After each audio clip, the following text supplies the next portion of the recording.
பரிசுத்த நாமத்திற்கு ஸ்தோத்திரம் உண்டாவதாக. परमेश्वर के पवित्र नाम की स्तुति हो.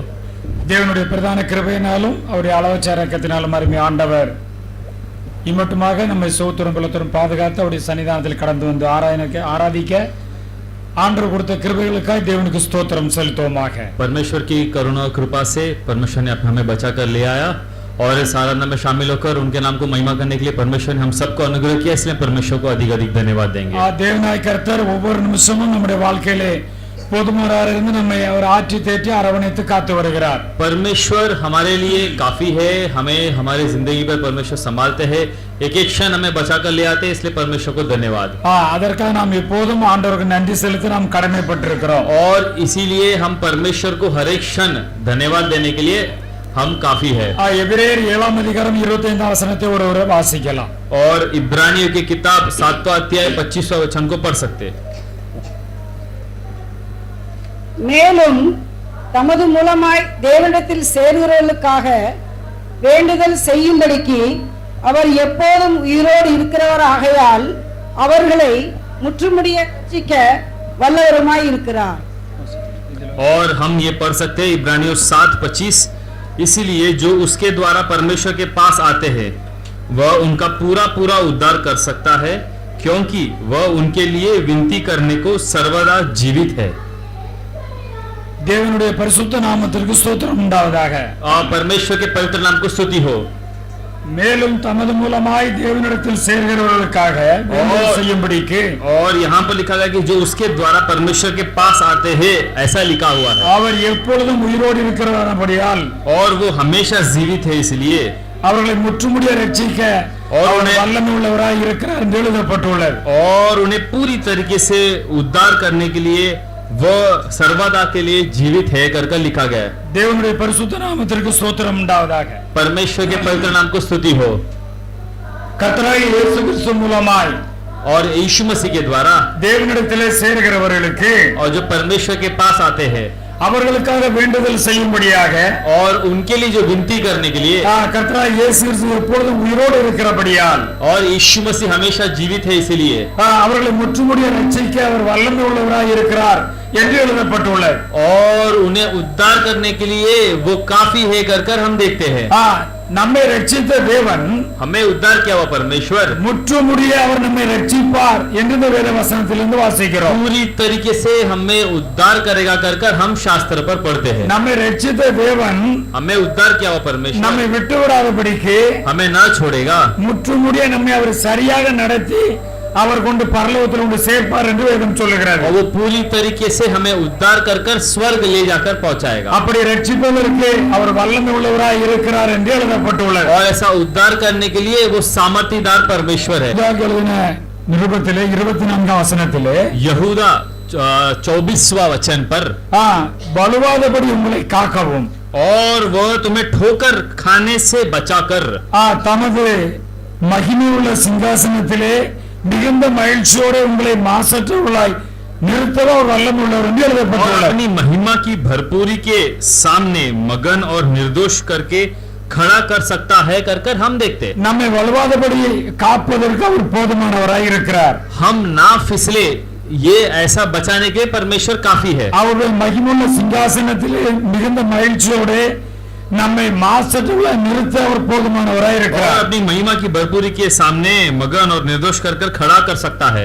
ஆனபடியால் ரட்சித்த தேவன் முற்றுமுடிய ரட்சிக்க வல்லமை உள்ளவராய் இருக்கிறார். इसलिए उद्धार किया परमेश्वर पूरी तरीके से उद्धार करने के लिए काफी है. நம்மை வலுவாதபடிக்கு அவர் நம்மை காத்துக் கொள்ளுவார். और हम ना फिसले वैसा वो बचा लेंगे. அவருடைய சன்னிதானத்தில் மிகுந்த மகிழ்ச்சியோடு கூட நம்மை கொண்டு நிறுத்துவார். और उनके जो सामने हमें बहुत खुशी के साथ जाकर खड़ा करेगा. எபேசியர் 2 அதிகாரம் 8 வசனத்திலே इफिसियों 2:8, கிருபையினாலே விசுவாசத்தை கொண்டு ரட்சிக்கப்பட்டீர்கள். और हम देखते हैं कि विश्वास के द्वारा अनुग्रह से ही तुम्हारा उद्धार हुआ है. இது உங்களால் உண்டானதல்ல, ये तुम्हारे ओर से नहीं, இது தேவனுடைய ஈவு என்று எழுதப்பட்டுள்ளது. परमेश्वर का दान है कर लिखा गया है. கிருபையினாலே விசுவாசத்தை கொண்டு தேவன் நம்மை ரட்சித்திருக்கிறார். और हम देखते हैं कि अनुग्रह के साथ विश्वास के द्वारा परमेश्वर ने हमें उद्धार இது किया. நம்மால் உண்டானதல்ல, ये हमसे द्वारा नहीं हुआ, இது தேவனால் உண்டானது என்று எழுதப்பட்டுள்ளது. और ये परमेश्वर के द्वारा हुआ है. தேவனுடைய பரிசுத்த நாமத்திற்கு ஸ்தோத்திரம் உண்டாவதாக. और परमेश्वर के पवित्र नाम को स्तुति हो.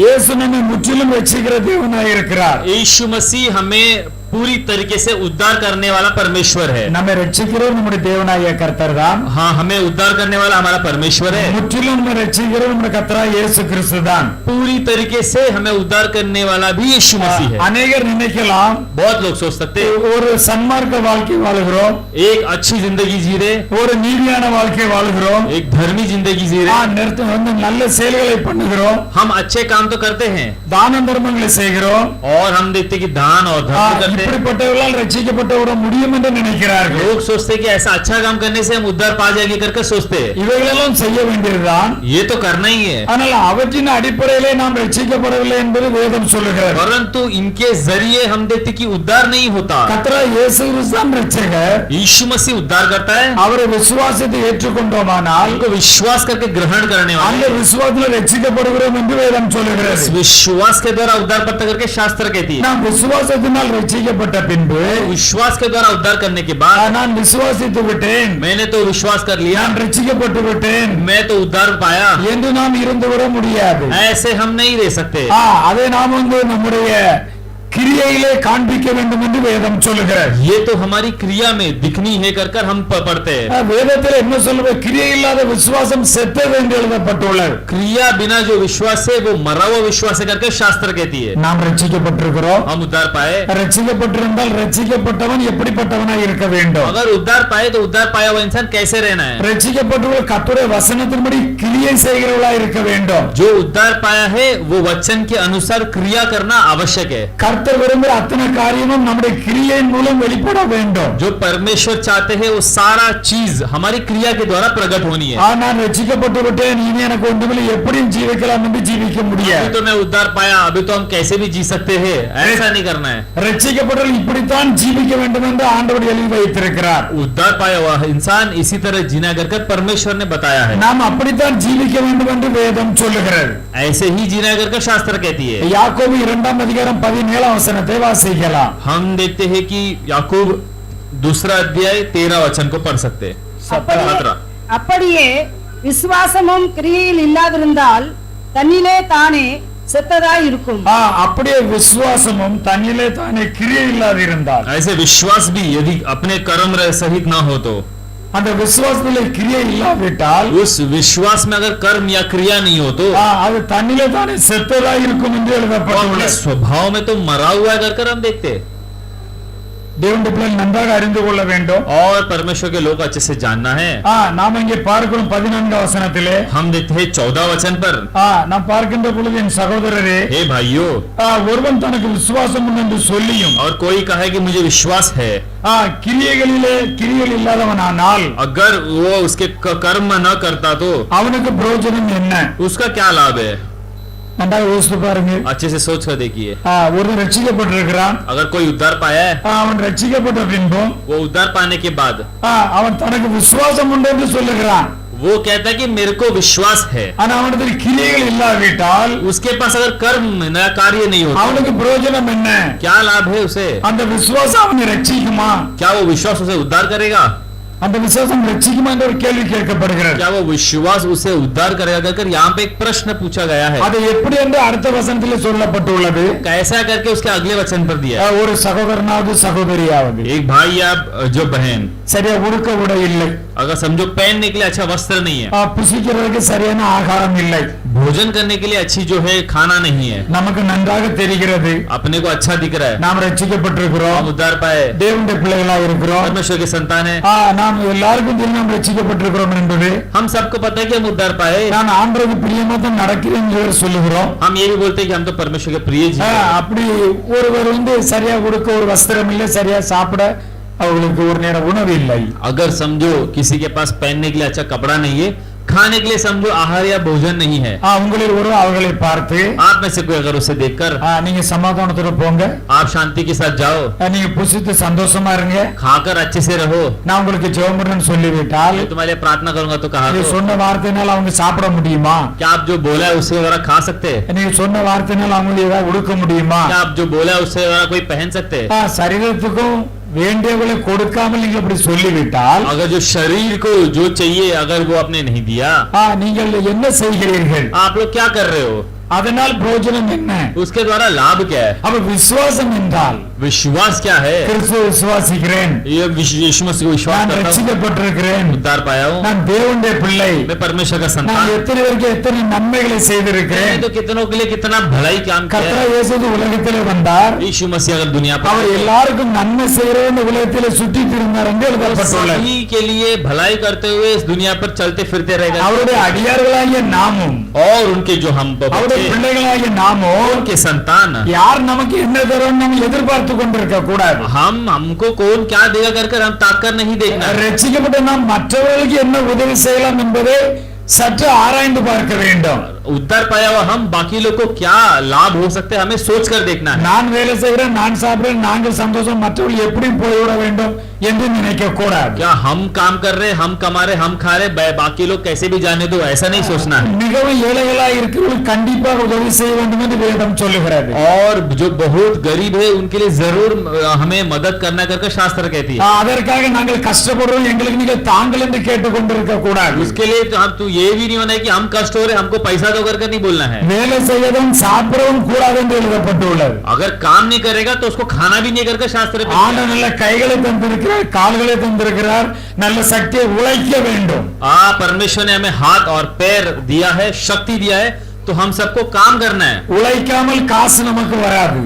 अगर काम नहीं करेगा तो पैसा नहीं है। உன் பிரயாசத்தின் பலனை நீ புசிப்பாய், நீ அனுபவிப்பாய் என்றுதான் ஆண்டவர் எழுதியிருக்கிறார். तुम अपनी कर्म की फल को तुम खाओगे, उसको चखोगे कर यहाँ पर लिखा गया நீ है। எந்த அளவில் பிரயாசப்படுகிறாயோ कितना तुम कष्ट उठाते हो அந்த அளவில் தான் நீ நன்மையை பெற்றுக்கொள்ள முடியும். उतना ही तुम भलाई पा सकते हो, அதைத்தான் நீ அனுபவிக்க முடியும். वही तुम अनुभव कर सकते அப்ப ரட்சிக்கப்பட்ட தேவனுடைய பிள்ளைகளாகிய हो। நாம் परमेश्वर के लोग हम, இதோட ஒரு படி மேலாக இருக்கிறோம். और इसके ऊपर हम एक स्टेप है। நான் ரட்சிப்புக்காக நான் என்ன செய்திருக்கிறேன், उद्धार के लिए मैंने क्या किया है, ஆத்மாக்களை ஆதாயம் பண்ணுவதற்காக நான் என்ன செலவழித்திருக்கிறேன், और जो है कि जो आत्मा को जीतने के लिए मैंने क्या किया, நான் ஆத்மாக்களை அழைத்து வருவதற்கு நான் என்ன செய்திருக்கிறேன். आत्मा को लेके आने के लिए मैंने क्या काम அந்த किया, ஏழைகளா இருக்கவங்களுக்கு ஏதான உதவி செய்தவர்களை மாதிரி ஆண்டவரை நான் அவர்களுக்கு காட்டியிருக்கிறேனா क्या मैं जो गरीबों को मैंने मदद कर क्या परमेश्वर को मैंने उन्हें दिखाया। என்று நாம் नன்றாக ஆராய்ந்து அறிந்து பார்க்க வேண்டும். ये हमें अच्छे से देखकर हमें समझना है।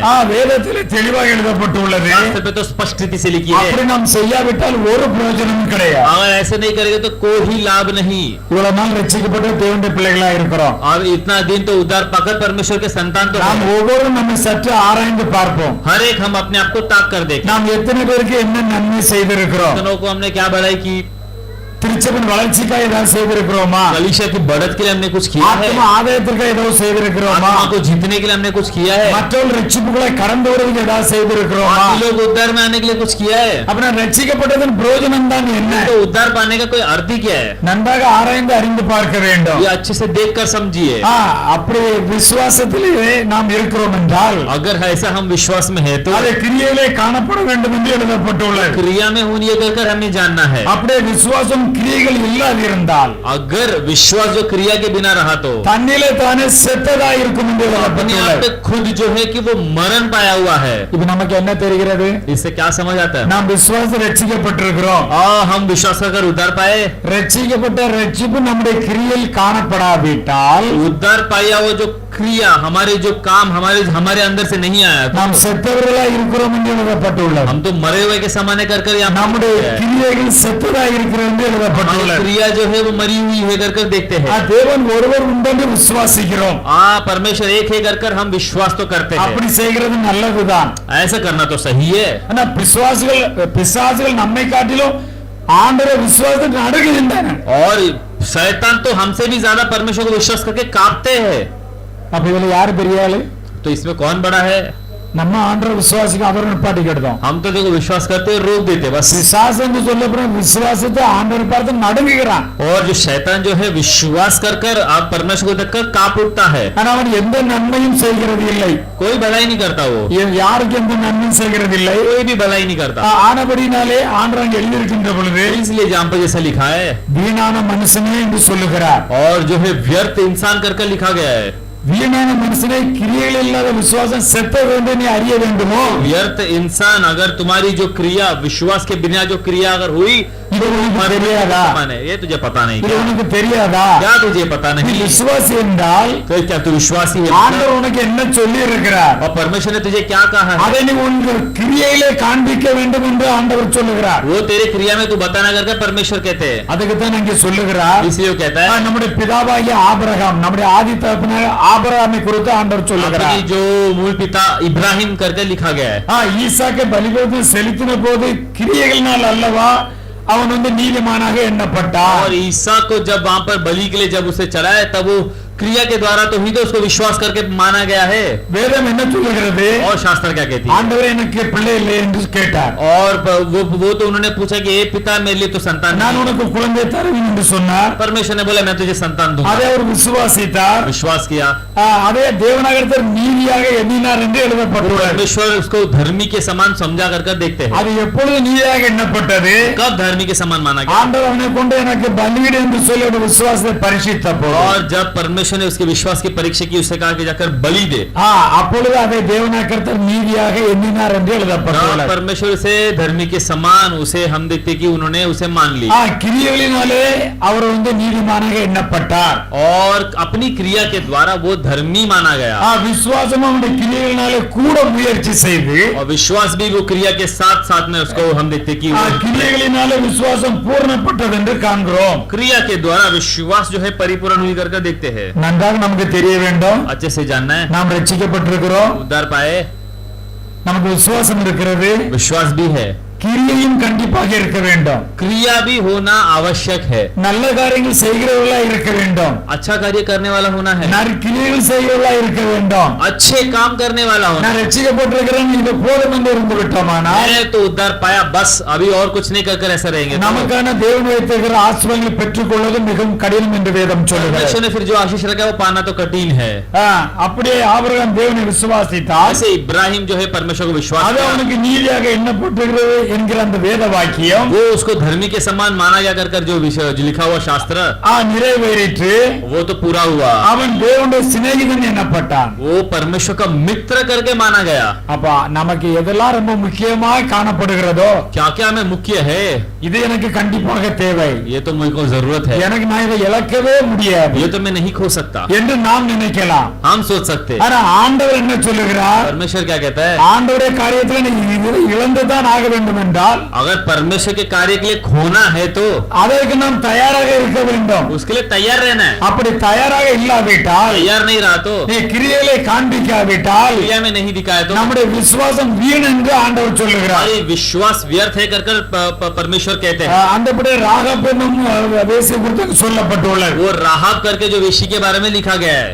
அவர் கானானை எரியோ சுற்றி பார்க்க போனார்கள். जब यहूदियों को लोग देखने गए थे அந்த எரியோ பட்டணத்திலே போன உடனே அவருடைய வீட்டிலே அவர்கள் பிரவேசித்தார்கள். और जब यहूदियों के जो शहर को देखने गए तो वो लोग वो स्त्री के घर पर वो लोग ठहरे। இப்படி இரண்டு பேர் வேவு பார்க்க வந்திருக்கிறார்கள் என்று கேள்விப்பட்ட உடனே और दो लोग हम देखते कि देखने के लिए आए कर देखते ராஜா ஆளை அனுப்பிவிட்டான். और राजा ने तो लोग को भेजा, நீங்கள் போய் அந்த வீட்டில் இருக்கிற அவரை அழைத்து வாருங்கள்.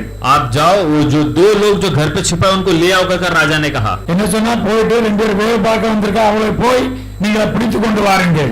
और उन्होंने कहा कि दो लोग जो है चौकसी करने आए हैं, वो जाकर ढूंढकर उन्हें ले आओ। அப்பொழுது அவள் தன்னுடைய உயிரை பணம் வைத்து தான் அந்த காரியத்தை செய்தாள். तब वो तो अपने जो जान को बचा कर ही वो उसने अपना ऐसा कार्य किया। அவள் நன்றாக அறிந்திருந்தாள், तो जानती है உங்கள் தேவன் சர்வ வல்லமையுள்ள தேவன், आपका जो परमेश्वर सर्वशक्तिमान அவர் परमेश्वर, அதிசய அற்புதங்களை நடப்பித்திருக்கிறார், वो जो आश्चर्य और अद्भुत काम किया है, பெரிய பெரிய காரியங்களை நடப்பித்திருக்கிறார். बड़े बड़े कार्य किया। அவரை கண்டவுடனே சமுத்திரம் இரண்டாக பிரிந்து போயிற்று. उनको देखकर तो समुद्र दो भाग हो चुका, யோர்தான் நதி பின்னிட்டு திரும்பி போயிற்று. गर्दन नदी पीछे मुड़ गई। எங்களுடைய ராஜா எங்களுடைய ஜனங்களாம் கேட்டபோது இருதயங்கள் எல்லாம் கரைந்து और போய்விட்டது. जब हमारे राजा और हमारे लोगों ने सुना तो उनका जो हृदय तो पिघल गया। நான் உங்கள் ஆண்டவரை விசுவாசிக்கிறேன் என்று அவள் இருந்து விடவில்லை. वो तो ये नहीं कहा कि चलो मैं तुम्हारे परमेश्वर को विश्वास करती, அவள் விசுவாசித்தாள். वो विश्वास तो की, விசுவாசத்தை கிரியையிலே காண்பித்தாள். विश्वास को उसने अपनी क्रिया में दिखाया। தேவனிடத்திலிருந்து அனுப்பப்பட்ட இந்த இரண்டு பேர்களையும் परमेश्वर के द्वारा भेजा गया जो दो इंसान को அவருடைய வீட்டை தட்டி அந்த ஆட்களை வெளியே கொண்டு வா என்று சொன்ன உடனே और हम देखते कि वो उसको वहां पर दरवाजा ठोकर कहा कि वो दोनों को बाहर ले आ। அவள் போய் மேலே அவர்களை வந்து மறைத்து வைத்து விட்டு வந்தவர்கள் போய் விட்டார்கள். और जो है कि वहां पर उन्हें जाकर उसने छुपा दिया और जो लोग आए थे சீக்கிரமா போய் தேடுங்கள் என்று சொல்லுகிறார். वो कि जल्द से जाकर ढूंढो। பாலை உள்ள விட்டு தேடி அந்த ஆளை பிடிச்சிருந்தா அவளை கூட கொலை பண்ணிருக்கலாம்.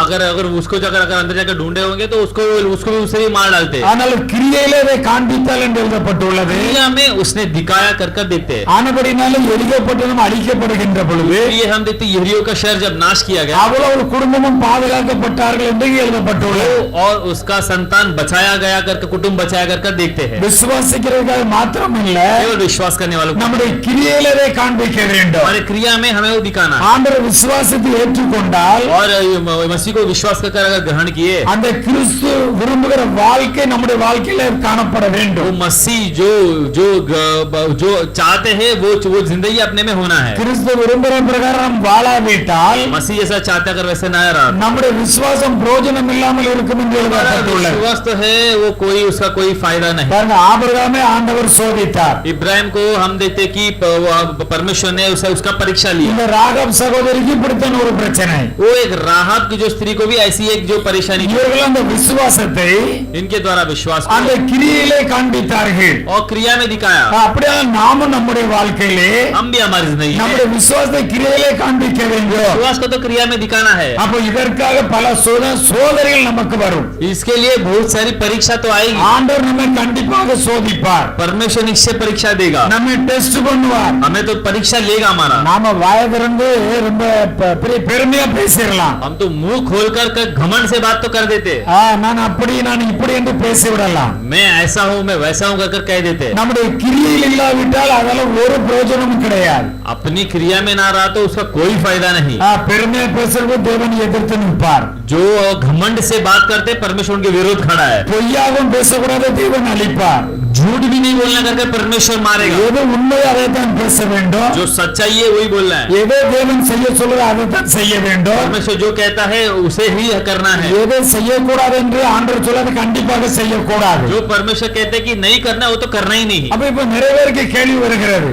और बहुत सारे लोगों को तो अभी प्रश्न आती है। நாம நீதிமானாய் காணப்படுகிறோம். और धर्मी तो हम रहते हैं। நாம் ரட்சிக்கப்பட்டிருக்கிறோம். हम उद्धार पाए। நமக்கு தானே இப்படி சோதனைகள் வருகிறது. ऐसे तो परीक्षा आती है। பக்கத்து வீட்டுக்காரன் இருக்கிறான். और बाजू वाला घर वाला है। அவன் வந்து விக்கிரகத்தை தான் கும்பிடுகிறான். वो तो मूर्ति पूजा करता है। அல்லது சன்மார்க்கமா ஜீவிக்கிறான். वो तो क्या अच्छे ही जीता है। அவன் என்னோட நன்றாகத்தானே இருக்கிறான். क्या मेरे से तो अच्छा ही है। அவனுக்கு ஒரு சோதனையும் இல்லையே. उसके तो कोई परेशानी எனக்கு மாத்திரம்தான் சோதனையா? मुझे क्यों परेशानी परीक्षा आती है। அவெல்லாம் நல்லா தான் இருக்கிறார்கள். वो लोग तो सब अच्छे। நான் கோயிலுக்கு போகிறேன். और मैं तो जाता हूँ कलीसिया। பிரசங்கத்தை கேட்கிறேன். और प्रचार भी तो सुनते हैं। காணிக்கைகளை கொடுக்கிறேன். भेंट देते। நான் இப்படி இருக்கிறதுக்கு எனக்கு ஏன் இந்த சோதனைகள்? ऐसा रहते मेरे लिए क्यों ये परीक्षा? அப்ப நம்முடைய தகப்பனாகிய ஆபிரகாமுக்கு ஏன் சோதனை? हमारा पिता जो है इब्राहिम को क्यों ये जो है कि ये परीक्षा? அப்ப ஆண்டவருக்கு தெரியாதா? क्या परमेश्वर को पता नहीं? ஆபிரகாம் சொன்னதுக்கு அப்படியே கீழ்ப்படிந்தார். परमेश्वर ने जो कहा इब्राहिम ने वैसे ही माना। உன்னுடைய வீட்டை குடும்பத்தை ஊரை விட்டு புறப்பட்டோம். நான் சொல்லிவிடத்துக்கு நீ போ. ओ तेरे घर कुटुंब सबको छोड़कर निकला। मैं जा कहता हूँ वहां जा। இது எங்க போறோம் எங்க வாரோம்னு தெரியாது. कहाँ जा रहे कहाँ आ रहे पता नहीं। அப்ப ஏன் இந்த சோதனைகள் வருகிறது என்று பார்க்கின்ற பொழுது क्यों ये परेशानियां परीक्षा आती है? சங்கீதம் 11ஆம் அதிகாரம் 5ஆம் வசனத்தை வாசிக்கலாம். भजन संहित சங்கீதம் 11:5. கர்த்தர் நீதிமானை சோதித்தறிகிறார். 11:5 கர்த்தர் நீதிமானை சோதித்து அறிகிறார். துன்மார்க்கனையும் கொடுமையில் பிரியமுள்ளவனையும் அவருடைய உள்ளம் வெறுக்கிறது. துன்மார்க்கனையும் கொடுமையில் பிரியமுள்ளவனும் அவருடைய உள்ளம் வெறுக்கிறது என்று எழுதப்பட்டுள்ளது. यहोवा धर्मी को परखता है परंतु वो उनसे जो दुष्ट है उस और उपद्रव से प्रीति रखते हैं उन्हें अपनी आत्मा में घृणा करता है कर हम देखते हैं। துன்மார்க்கனையும் கொடுமையில் பிரியமுள்ளவனும் அவருடைய உள்ளம் வெறுக்கிறது என்று எழுதப்பட்டுள்ளது. जो दुष्ट है और जो उपद्रव से प्रीति रखता है उन पे उनकी आत्मा घृणा करती है कर देखते हैं। அவர் நீதிமானை ஆசீர்வதிக்கிறார். धर्मी को तो आशीष करता है। நீதிமானுக்கு நன்மை செய்கிறார். धर्मी को तो भलाई देता है। ஆனால் அவனை சோதிக்கிறார். परंतु उसका परीक्षा लेता है। அவனுக்கு டெஸ்டிங் வைக்கிறார். उसे परख कर देखता है। நிறைய பேருக்கு ஒரு கேள்வி, எனக்கு மட்டும் ஏன் இவ்வளவு பெரிய பிரச்சனை? लोग तो पूछते मुझे क्यों इतनी बड़ी परेशानियां, நான் ஆண்டவருக்கு பிரியமா தானே ஜீவிக்கிறேன், मैं तो परमेश्वर के तो प्रिय जीता हूं, எனக்கு ஏன் இவ்வளவு பெரிய பிரச்சனைகள் வருகிறது? क्यों इतनी बड़ी बड़ी परेशानी मुझे आ रही है? கர்த்தருக்கு உண்மையை வாழாத எத்தனையோ மக்கள் நன்றாகத்தான் இருக்கிறார்கள். परमेश्वर का जो है सच्चाई से न जीने वाले तो कितने हैं, करोड़ों करोड़ों के लोग हैं। ஆண்டவரை பிசாசு தான் என்னை சோதிக்கிறான். तो लोगों को लगता है कि शैतान मुझे परीक्षा कर रहा है, எந்த ஒரு பிரச்சனை வந்து விட்டாலும் कोई भी परेशानी आई तो பிசாசு என்னை எப்போதும் சோதித்துக் கொண்டிருக்கிறான். ये हमेशा शैतानी मेरे को परीक्षा कर रहा है। இப்படி சொல்லுகிறதினால் ऐसा बोलने से அப்ப நம்ம ஆண்டவரை குற்றப்படுத்துறவர்களாய் காணப்படுகிறோம். परमेश्वर को दोषी ठहराते हैं। நாம் தேவனுடைய பிள்ளைகள் தானே, मतलब परमेश्वर के तो संतान है, அவர் நம்மை ரட்சித்திருக்கிறார் அல்லவா, वो तो हमें तो उद्धार किया है, அவர் நமக்கு நன்மை செய்வாரே, हमें तो भलाई करेगा, அவர் நல்லவரும் நன்மை செய்கிறவரும் என்று எழுதப்பட்டுள்ளது. भलाई करने वाला करके लिखा है। பின்ன ஏன் இப்படிப்பட்ட டெஸ்டிங் சோதனைகள் வருகிறது? फिर तो क्यों इस तरह की परीक्षा आती है? நம்முடைய அன்பின் அளவு என்ன என்பதை அறிந்து கொள்ளும்படியாய் ஆண்டவர் இந்த சோதனை நமக்கு வைக்கிறார். हमारी प्रेम कितनी है वो जानने के लिए परमेश्वर परीक्षा रखता है। நாம் அவரை தெரிந்து கொள்ளவில்லை, हम तो उन्हें नहीं चुना है, அவர் நம்மை தெரிந்து கொண்டார். उसने हमें चुना है, நம்முடைய பாவங்களுக்காக தம்முடைய ஜீவனை கொடுத்தார். हमारे पाप के लिए उसने अपने जीवन को दिया, கல்வாரியிலே ரத்தம் சிந்தி மரித்து அடக்கம் பண்ணப்பட்டு உயிர் தெழுந்தார். हमारे क्रूस पर उसने रक्त बहाया और गारा गया और तीसरे दिन जी उठा। அவருடைய ரத்தத்தினால் நம்ம பாவங்களிலே கழுவப்பட்டிருக்கிறோம். और उसके रक्त के द्वारा पाप में से क्षमा पाए। நம் மீது அன்பு கூர்ந்து தம்முடைய ஜீவனை கொடுத்தார். हम पर प्रेम रखकर उनके जीवन को दिया। எதற்காக அப்படி ஜீவனை கொடுத்து ரட்சித்தார்? क्यों? अपने प्राण को देकर उद्धार किया। அப்படி ரட்சித்த நம்மை हमें उद्धार किया, हमें அவர் முற்றுமுடிய ரட்சித்து पूरी तरीके से उद्धार அவர் किया। பரலோகம் கொண்டு செல்ல வேண்டும். स्वर्ग तो ले चलना है। ஆனபடினாலே அவர் நம்முடைய அன்பின் அளவு என்ன என்பதை பார்க்கிறார். वो ये देखता है कि प्रेम का जो है कि माप और तोलना कितना है। இந்த உலகத்தை பொறுத்தவரை யாருக்கும் நம்ம தேவையில்லாதவர்கள், अभी देखो इस दुनिया के अंदर तो कोई मतलब किसी को हमें तो चाहिए नहीं, யாருக்கும் வேண்டாதவர்கள் தான் இந்த உலகத்தில் இருக்கிறோம். और किसी को चाहिए नहीं हमें, हम तो वैसे ही। ஆனால் நாம் ஆண்டவருக்கு வேண்டும், परंतु परमेश्वर को हम चाहिए। நாம் ஆண்டவருக்கு வேண்டும். ஆனபடி ஆண்டவர் நம்மை தேடி ரட்சித்திருக்கிறார். परमेश्वर को हम जरूरत है, इसलिए परमेश्वर ने हमें ढूंढकर उद्धार किया है। அவர் अன்பு கூர்ந்திருக்கிறார். वो हमें हमसे प्रेम करता है। அப்படி அன்பு கூர்ந்திருக்கின்ற பொழுது நாம் எப்படிப்பட்டவர்களாய் காணப்பட हमसे வேண்டும்? ऐसा प्रेम करता है तो हमें किस तरह रहना है। உபாகமம் 3ஆம் அதிகாரம் और हम देखते कि व्यवस्था वर्ण 3 8ஆம் அதிகாரம் 1ஆம் வசனங்களை வாசிக்கலாம். 8वां अध्याय 1 से पढ़े। நீங்கள் பிழைத்து பெருகி கர்த்தர் உங்கள் பிதாக்களுக்கு ஆணையிட்டுக் கொண்ட தேசத்திலே பிரவேசித்து அதை சுதந்திரிக்கும்படி நான் இன்று உங்களுக்கு விதிக்கிற எல்லா கட்டளையின்படியும் செய்ய சாவதானமா இருப்பீர்களாக. அடுத்த வசனம். உன் தேவனை கர்த்தர் உன்னை செம்மைப்படுத்தும் படிக்கும் தம்முடைய கட்டளைகளை நீ கைக்கொள்வாயோ கைக்கொள்ள மாட்டாயோ என்று அவர் உன்னை சோதித்து உன் இதயத்தில் உள்ளதை நீ அறியும் படிக்கும் நீ கைக்கொள்வாயோ கொள்ள மாட்டாயோ என்று அவர் உன்னை சோதித்தே உன் இதயத்தில் உள்ளதை நீ அறியும் படிக்கும் உன்னை 40 வருஷம் அளவும் வனாந்தரத்தில் நடத்தி வந்த எல்லா வழியும் நினைப்பாயாக. அவர் உன்னை சிறுமைப்படுத்தி உன்னை பசியினால் அப்பத்தினால் மாத்திரமல்ல கர்த்தர் வாழ்ந்து புறப்படுகிற ஓர் வார்த்தையினாலும் பிழைப்பான் என்பதை உனக்கு உணர்த்தும் படிக்கும் நீ உன் பிதாக்களுக்கு மரியாதை மன்னாவினால் உன்னை போஷித்தார். தேவனுடைய பரிசுத்த நாமத்திற்கு ஸ்தோத்திரம் உண்டாவதாக. परमेश्वर के पवित्र नाम को स्तुति हो। நீங்கள் பிழைத்து பெருகி और तुम जो है कि जीवित होकर बढ़ते रहो, கர்த்தர் உங்கள் பிதாக்களுக்கு ஆணையிட்டு கொடுத்த தேசத்திலே பிரவேசித்து और जो परमेश्वर ने तुम्हारे जो पूर्वजों को जो शपथ खाई हुई जो देश है वहां पर जाकर அதை சுதந்திரிக்கும்படி நான் இன்று உங்களுக்கு விதிக்கிற எல்லா கட்டளைகளின்படியும் और जाकर तुम उसे ले लो, उसके जैसा ले लो, ऐसा जो मैं तुम्हें जितनी भी செய்ய சாவதானமாய் இருப்பீர்களாக. और जितने भी मैंने तुम्हें चीजें बताया है वो करने के लिए तुम सावधान रहो।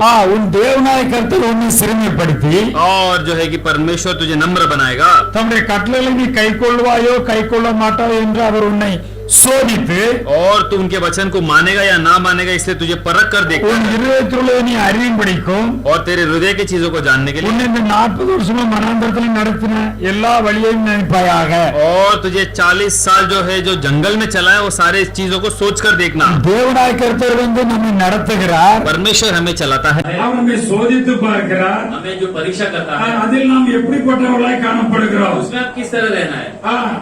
யோபு சொல்லுகின்ற பொழுது जैसा अय्यूब कहता है, நான் ஆராதிக்கும் தேவன் இன்னார் என்று நான் அறிவேன் என்று சொல்லுகிறார். मैं जो परमेश्वर की आराधना करता हूँ कौन है मुझे पता है। அப்ப நாமும் ஆராதிக்கிற தேவன் இன்னார் என்று நாம் அறியும்படிக்கு हम जो परमेश्वर से प्रार्थना करते हैं कौन है हम जानने के लिए। நமக்கும் பலவிதமான சோதனைகள் நம்முடைய வாழ்க்கையிலே வரலாம். हमारे लिए बहुत सारी परेशानी तो आएगी, நம்மை கிறிஸ்துவுக்குள் வழி நடத்த हमें जो परमेश्वर में चलाने के அல்லது लिए நம்மை மேன்மையான ஒரு நிலைமையிலே வைக்க अच्छी स्थिति पर रखने தேவனாய கர்த்தர் அவர் எப்போதும் கவனம் உள்ளவராக இருக்கிறார். परमेश्वर हमेशा ध्यान से रहता है. நாம் தேவனில் அன்பு கூறுகிறோமா? परमेश्वर में क्या हम प्रेम करते அவர் हैं? கூர்ந்த அன்பு பிரகாரம் நாம் அன்பு கூறுகிறோமா? क्या हम परमेश्वर से प्रेम करते हैं? நம்முடைய வாழ்க்கையில் இந்த குறைகள் வந்து விட்டால் அதை பார்த்து நாம் சிந்தித்துக் கொண்டிருக்கிறோமா, அல்லது ஆண்டவர் என்னை இதிலிருந்து மீட்டு என்னை ரட்சிப்பார் ஆசீர்வதிப்பார் என்று நாம் நினைத்து பார்க்கிறோமா? जब हमारी जिंदगी में कोई कमी आई थी तो क्या हम उससे हम बाहर आते हैं या परमेश्वर या हम वही सोचते रहते हैं? தேவன் நம்மை ரட்சித்திருக்கிறார், परमेश्वर हमें उद्धार किया, அவருடைய அன்பை நமக்கு தந்திருக்கிறார். उनके जो प्रेम को हमें दिया है, அது பதிலுக்கு பதில் நாமும் அன்புள்ளவர்களாய் இருக்கிறோமா? उसके बदला क्या हम प्रेमी हैं?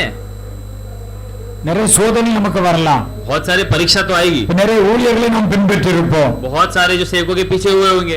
ரட்சிப்பு நாளிலும் வந்தவர்கள் நம்மை ரட்சிப்பிலே நடத்திருப்பார்கள். देखो जब से हम उद्धार में हैं, तब से हमें उद्धार के रास्ते पर तो चलाया उन्होंने. நாம் அவர்களையே நம்பிக் கொண்டிருப்போம், हम उन पर ही भरोसा रखे, அவர்களையே பற்றி கொண்டிருப்போம். उनको ही धर कर चले. ஆனால் फिर भी திடீரென்று அவர்கள் வந்து சில வேளையில கொஞ்சம் மாறி போகலாம். अगर देखो कुछ समय पर वो भी बदल जाएंगे அப்ப நமக்கு சில சோதனைகள் டெஸ்ட்கள் வரலாம். और वो समय पर कोई परीक्षा में आ सकती है தேவனாகத்தை அவர்களும் நம்மை பிரிக்கும்படியாய் और उनसे परमेश्वर में अलग करने के लिए. அப்படி இல்லாவிட்டால் நம்ம ஆண்டவருக்கு கொடுத்த கனத்தை காட்டிலும் அவர்களுக்கு அதிகமாக கனத்தை கொடுப்போம். नहीं तो क्या है, हम परमेश्वर को जो जितना भी आदर देना है उससे ज्यादा उनको आदर देते रहते. முதலாவது நாம் பார்க்கிற சோதிக்கப்படும் போது அன்பு இருக்கிறதா என்று ஆண்டவர் சோதிக்கிறார். सबसे पहला अगर परमेश्वर ने परीक्षा किया तो ये देखेंगे कि प्रेम है या नहीं. எல்லா காரியத்திலும் தேவனுக்கு பிரியமாகத்தான் நாம் ஜீவிக்கிறோமா? क्या हम हर एक कार्य में परमेश्वर के प्रिय जीते? தேவனுக்கு பிரியமில்லாமல் இருக்கிறோமா? क्या परमेश्वर के ना प्रिय है? சில வேளையில சில சோதனைகள் வருகின்ற பொழுது कभी देखो कोई परीक्षा आती है तो நான் இவர்களை இவ்வாறு நம்பியிருந்தேனே, ये तो मेरे पे इन पर इतना भरोसा किया, திடீரென்று இவர்கள் எனக்கு இப்படி மாறிவிட்டார்களே. ये तो देखो ऐसा बदल गए. அவர்கள் மாறவில்லை, वो नहीं बदले. ஆண்டவர் சில வேளையில் சில கட் பண்ணி தூர தள்ளி விடுகிறார். और परमेश्वर कभी कभी कुछ चीजों को काट देता है. சில வேளையில குடும்பத்தில் ரொம்ப அட்டாச்சா இருப்போம். अभी देखो कभी कभी हम देखते हैं कि कुटुंब में बहुत प्यार से रहते हैं. சகோதரர்களா இருக்கட்டும் யார் குடும்பத்துல ரொம்ப நம்ம அட்டாச்சா இருப்போம். कोई हम देखते हैं कि भाई और बहनों की बहुत ज्यादा लगाव रहता है. அதை விட முடியாத லெவலிலே நாம் ரொம்ப ஆண்டவருக்கு மேலாக நம்ம நேசிக்கிறவர்களா இருப்போம். अभी कभी कभी क्या होता है कि हम परमेश्वर से ज्यादा प्रेम कुटुंब को प्रेम करते हैं. ஆண்டவரை மறந்து போகிற சூழ்நிலை கூட நம்ம வரலாம். परमेश्वर को भूल जाते हैं, ऐसी स्थिति पर आते हैं. அப்படி நேரத்திலே वैसे स्थिति पर ஆண்டவர் சில சோதனைகள் எங்க வைக்கிறார்? परमेश्वर कुछ परीक्षा रखता है. உண்மையிலே ஆண்டவரத்தில் அன்பு கூறுகிறோமா? क्या सच्ची में परमेश्वर से हम प्रेम करते हैं? ஆனா சில வேளையில சில பிரச்சனைகள் அங்க உருவாகி விடும். कभी कभी देखते हैं कोई परेशानियां आती है, ஆட்டோமேட்டிக்காக அவர்கள் வந்து ஒதுக்கப்படுவார்கள். खुद ब खुद वो हट जाते हैं. ஐயோ இவ்வளவு அன்பா இருந்தோமே, ये इतना प्रेम से थे, இப்படி பிரச்சனை வந்து விட்டது. परेशानी आई तो அது வர வேண்டியது அவசியம். वो आना जरूरत है. நாம் தேவனை பற்றி இருக்க வேண்டியது அவசியம். परमेश्वर को धर कर रहना நாம் आवश्यक ரட்சிக்கப்பட்ட है. நம்மை தேவன் உயர்த்த வேண்டியது और அவசியம். हम उद्धार पाकर परमेश्वर हमें ऊंचा करने के இந்த உலகத்திலே लिए எவ்வாறு நம்மை மேன்மைப்படுத்த வேண்டும் என்பது ஆண்டவருடைய சித்தமாய் और இருக்கிறது. इस दुनिया पर हमें कैसा बड़ा करना है, परमेश्वर की जो वो है कल्पना है. ஆனா சில வேளை இப்படித்தான் சம்பவம் நடக்கும். इसीलिए ऐसा कभी कभी चीज होगी, அது நமக்கு புரியாமல் கூட இருக்கலாம். वो तो कभी कभी समझ में नहीं அப்ப आएगी. நம்ம ஏன்னா இப்படி நாம் இவ்வளவுக்குள்ள நம்பி இருந்தேனே, क्या मैं तो इतना भरोसा किया, அவர் இப்படி திடீர்னு மாறி போய் விட்டாரு, ये देखो ऐसा बदल गया, இப்படி எனக்கு விரோதமாய் வந்து விட்டாரு. मेरे विरोध आ गया. அப்ப சில நேரத்துல ஆண்டவரை அனுமதிக்கிறார். कभी कभी परमेश्वर खुद उसे अनुमति देते हैं. எல்லாம் பிசாசுகளினால் வருகிறது அல்ல, सब कुछ शैतान से नहीं आता है. அநேக சோதனைகள் தேவனாய் கர்த்தர் அனுமதிக்கிறார். बहुत सारे जो परीक्षा परमेश्वर उसे देखते कि अनुमति देते हैं. நம்மிடத்தில் அன்பு கூர்ந்த அந்த ஆண்டவரிடத்திலே हम पर प्रेम करने वाले वो परमेश्वर, நாமும் அன்புள்ளவர்களாய் இருக்கிறோமா? क्या हम प्रेम है, ஆண்டவரை காட்டிலும் வேற எதிலும் அன்பு செலுத்துகிறோமா? परमेश्वर से ज्यादा किसी और को प्रेम करता है? ஆண்டவரிடத்தில் தான் நாம் அன்பு செலுத்துகிறோம் என்றால் परमेश्वर को ही प्रेम करते तो அதை தேவனாகவே கண்டிப்பாக சோதித்து பார்ப்பார். परमेश्वर निश्चय से परख कर देखेगा. இரண்டாவது நாம் பார்க்கின்ற பொழுது दूसरा जो है கர்த்தருக்கு பயப்படுகிற பயம், परमेश्वर का भय मानना, அன்போடு கூட சேர்ந்து பயம்.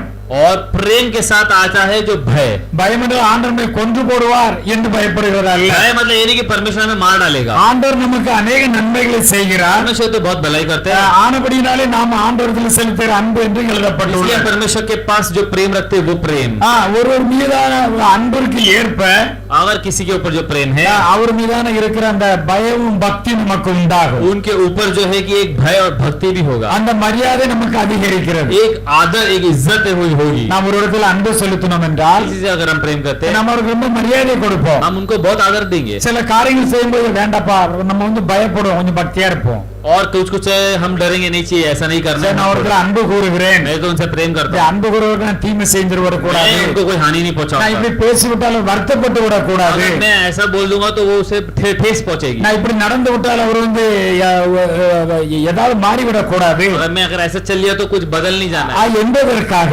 इसीलिए நம்ம வந்து பயத்தோட நடப்போம். थोड़ा भय के साथ चलेंगे। அதைத்தான் ஆண்டவர் இங்கே சொல்லுகிறார். परमेश्वर भी कहता है, ஆதியாகமம் 22ஆம் அதிகாரம் 12ஆம் வசனத்தை வாசிக்கலாம். 28:12 पढ़े।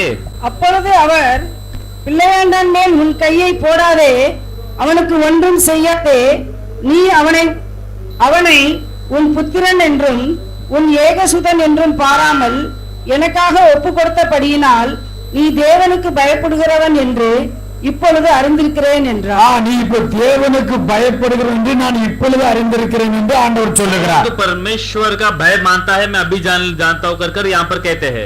ஆபிரகாம் மீது தேவனுக்கு ரொம்ப அன்பா இருந்தார். और इब्राहिम पर तो परमेश्वर बहुत प्रेम என் करते சிநேகிதனாகிய ஆபிரகாம் என்று சொல்லுகிறார். हैं। और तो परमेश्वर कहते हैं कि मेरा मित्र इब्राहिम, கூப்பிட்டது அப்படியே கீழ்ப்படிந்து கடந்து சென்றார். और जैसा उन्होंने बुलाया वैसे ही वो निकल चला। அவருக்கு அவர் கேட்ட காரியம் எனக்கு ஒரு பிள்ளை வேண்டும் என்று கேட்டார். और उन्हें बोला मुझे तो एक संतान चाहिए प्रभु। 25 ஆண்டு காலம் காத்திருந்து அதை பெற்றுக் கொண்டார்.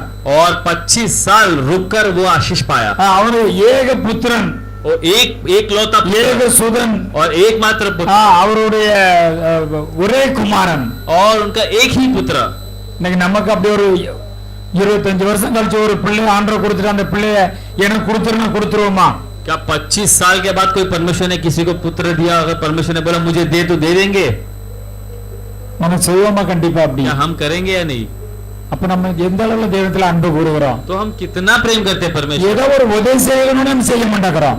एक मदद करना है तो हम मदद नहीं करते। ஆண்டவருக்காக ஒன்று செய்ய சொன்னால் அதை கூட செய்ய மாட்டேங்கிறோம். परमेश्वर के लिए कुछ करना है तो वो भी नहीं करते। ஐயோ இது எனக்கு ரொம்ப முக்கியம், நான் ஆண்டவர் கொடுக்க முடியாது. ये तो मेरे लिए बहुत आवश्यक है, मैं ये परमेश्वर को अभी नहीं दे सकते। இருந்திருந்து ஆண்டவர் இதை பார்த்தா கேட்கணும்.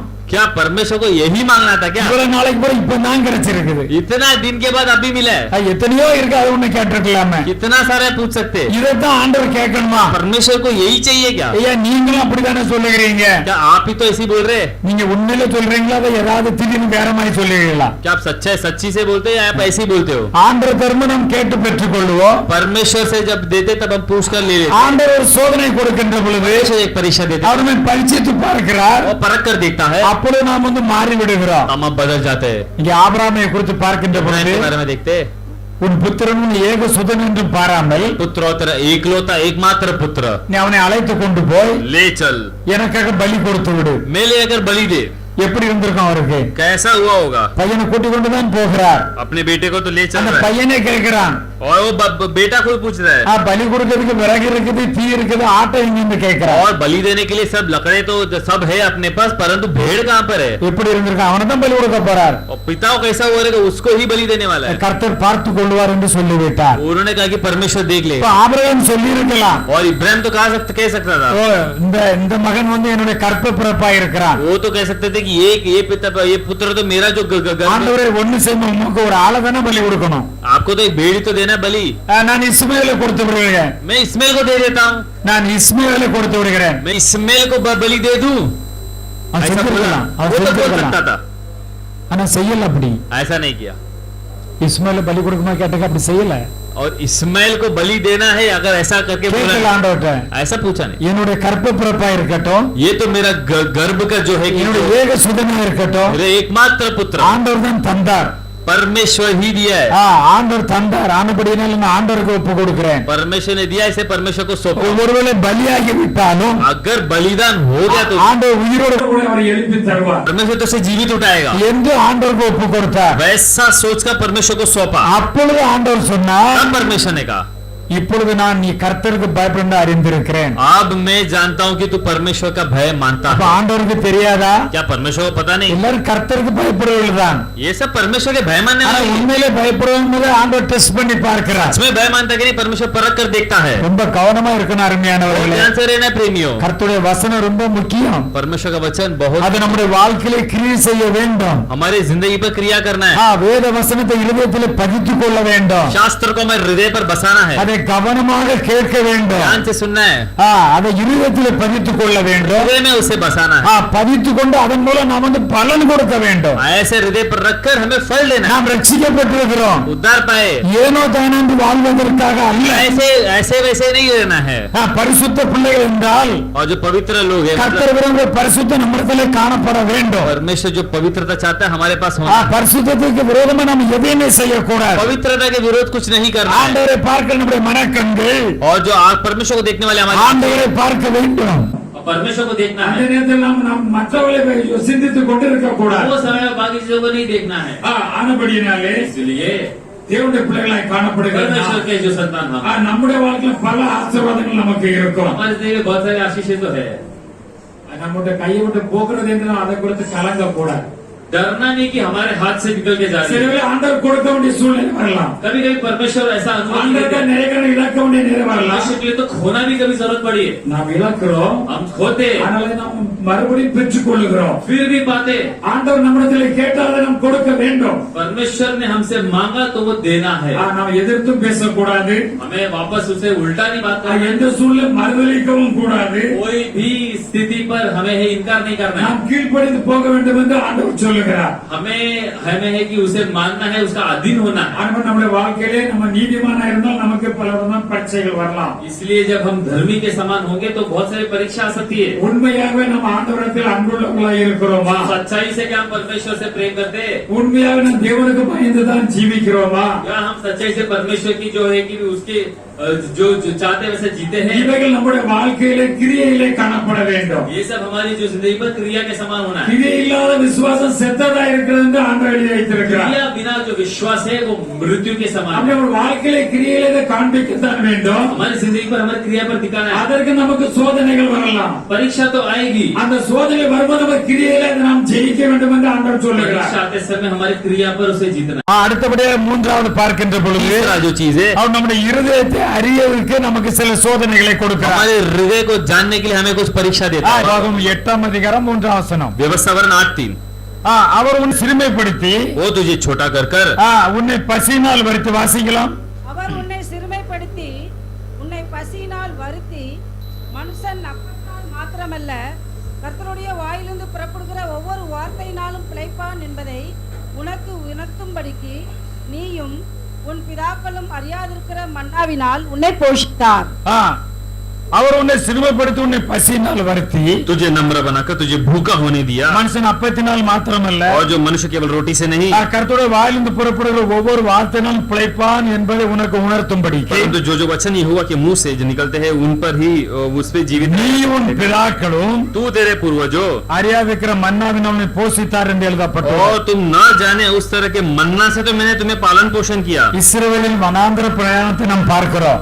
और इजराइल के जो जंगल का जो हम देखते कि वो देखते हैं அவருடைய இருதயம் எப்படி இருந்தது என்று ஆண்டவர் சோதிக்கிறார். उनके हृदय कैसा था परमेश्वर நாம் ஒவ்வொருடைய இருதயத்தையும் ஆண்டவர் கண்டிப்பாக சோதிப்பார். परमेश्वर एक एक हृदय को निरंतर परीक्षा करेगा. உண்மையிலே தேவனுக்கு பிரியமானதை தான் பேசினோமா? क्या सचमुच हम परमेश्वर के प्रिय बात करते हैं? தேவனுக்கு பிரியமானதை சிந்தித்தோமா? परमेश्वर के प्रिय ही सोच रहे हैं? நம்முடைய இருதயம் உண்மையிலே ஆண்டவருக்கு பிரியமாகத்தான் இருக்கிறதா? क्या हमारा हृदय सचमुच परमेश्वर पर प्रिय है? அல்லது ஆண்டவருக்கு பிரியமில்லாமல் ஜீவித்துக் கொண்டிருக்கிறோமா? परमेश्वर के ना प्रिय जी रहे. நம்ம எல்லாருக்கும் நன்றாக தெரியும். हम सबको तो पता है. ஆனா சிலர் தெரிந்த பிறகும் மனம் போல ஜீவிக்கிறவர்களா कुछ இருக்கிறார்கள். लोग को तो पता चल के भी अपने मन के अनुसार அப்படி இருக்கக்கூடாது என்று வேதம் நமக்கு சுட்டி वैसे नहीं காட்டுகிறது. होना कर शास्त्र बताती है. அவளை இஸ்ரவேலை வனாந்தரத்தில் நடத்தி கொண்டு போனார். और इजराइल को देखते कि जंगल के रास्ता के द्वारा चला कर गया. நம்ம உருவாகும்னே தாயின் கருவிலே உருவாகும்னே ஆண்டவர் முன்குறித்து விடுகிறார். माँ की कोख में उत्पन्न होने से पहले परमेश्वर ने हमें चुना है. நமக்கு என்னென்ன நடக்கும் என்னென்ன எப்படி இருக்கும் என்பதெல்லாம் தேவனுக்கு தெரியும். हमें क्या क्या होगा नहीं होगा परमेश्वर जानता है. இங்கே பார்க்கின்ற பொழுது जब हम देखते அவளை மீட்டு ரட்சித்து கொண்டு வருகிறார். उद्धार कर कर वापस ले आता है. அடிமைத்தனத்திலே காணப்பட்டார்கள். और गुलामी पर थे. அவர்களை தேவனா கருத்தர் அந்த அடிமைத்தனம் மீட்டு परमेश्वर गुलामी से उन्हें उद्धार कर कर சகல வசதியோடும் கொண்டு வந்தார். सभी हम देखते धन दौलत के साथ ले आए. வெள்ளியோடும் பொன்னோடும் உயர்ந்த வஸ்திரத்தோடும் கொண்டு வந்தார். चांदी सोना और अच्छे जो वस्तुओं के जो वस्त्र और कपड़े के साथ ले आया। தேவன் நம்மளை சந்தித்திருக்கிறார் என்றால், परमेश्वर उद्धार किया है तो, நம்மை முன்குறித்திருக்கிறார் என்றால், पहले ही चुना है तो, நம்மை அழைத்திருக்கிறார் என்றால், बुलाया है तो, சகல நன்மைகளை அவர் நமக்கு தருவார். सब कुछ भलाई तो हमें देगा।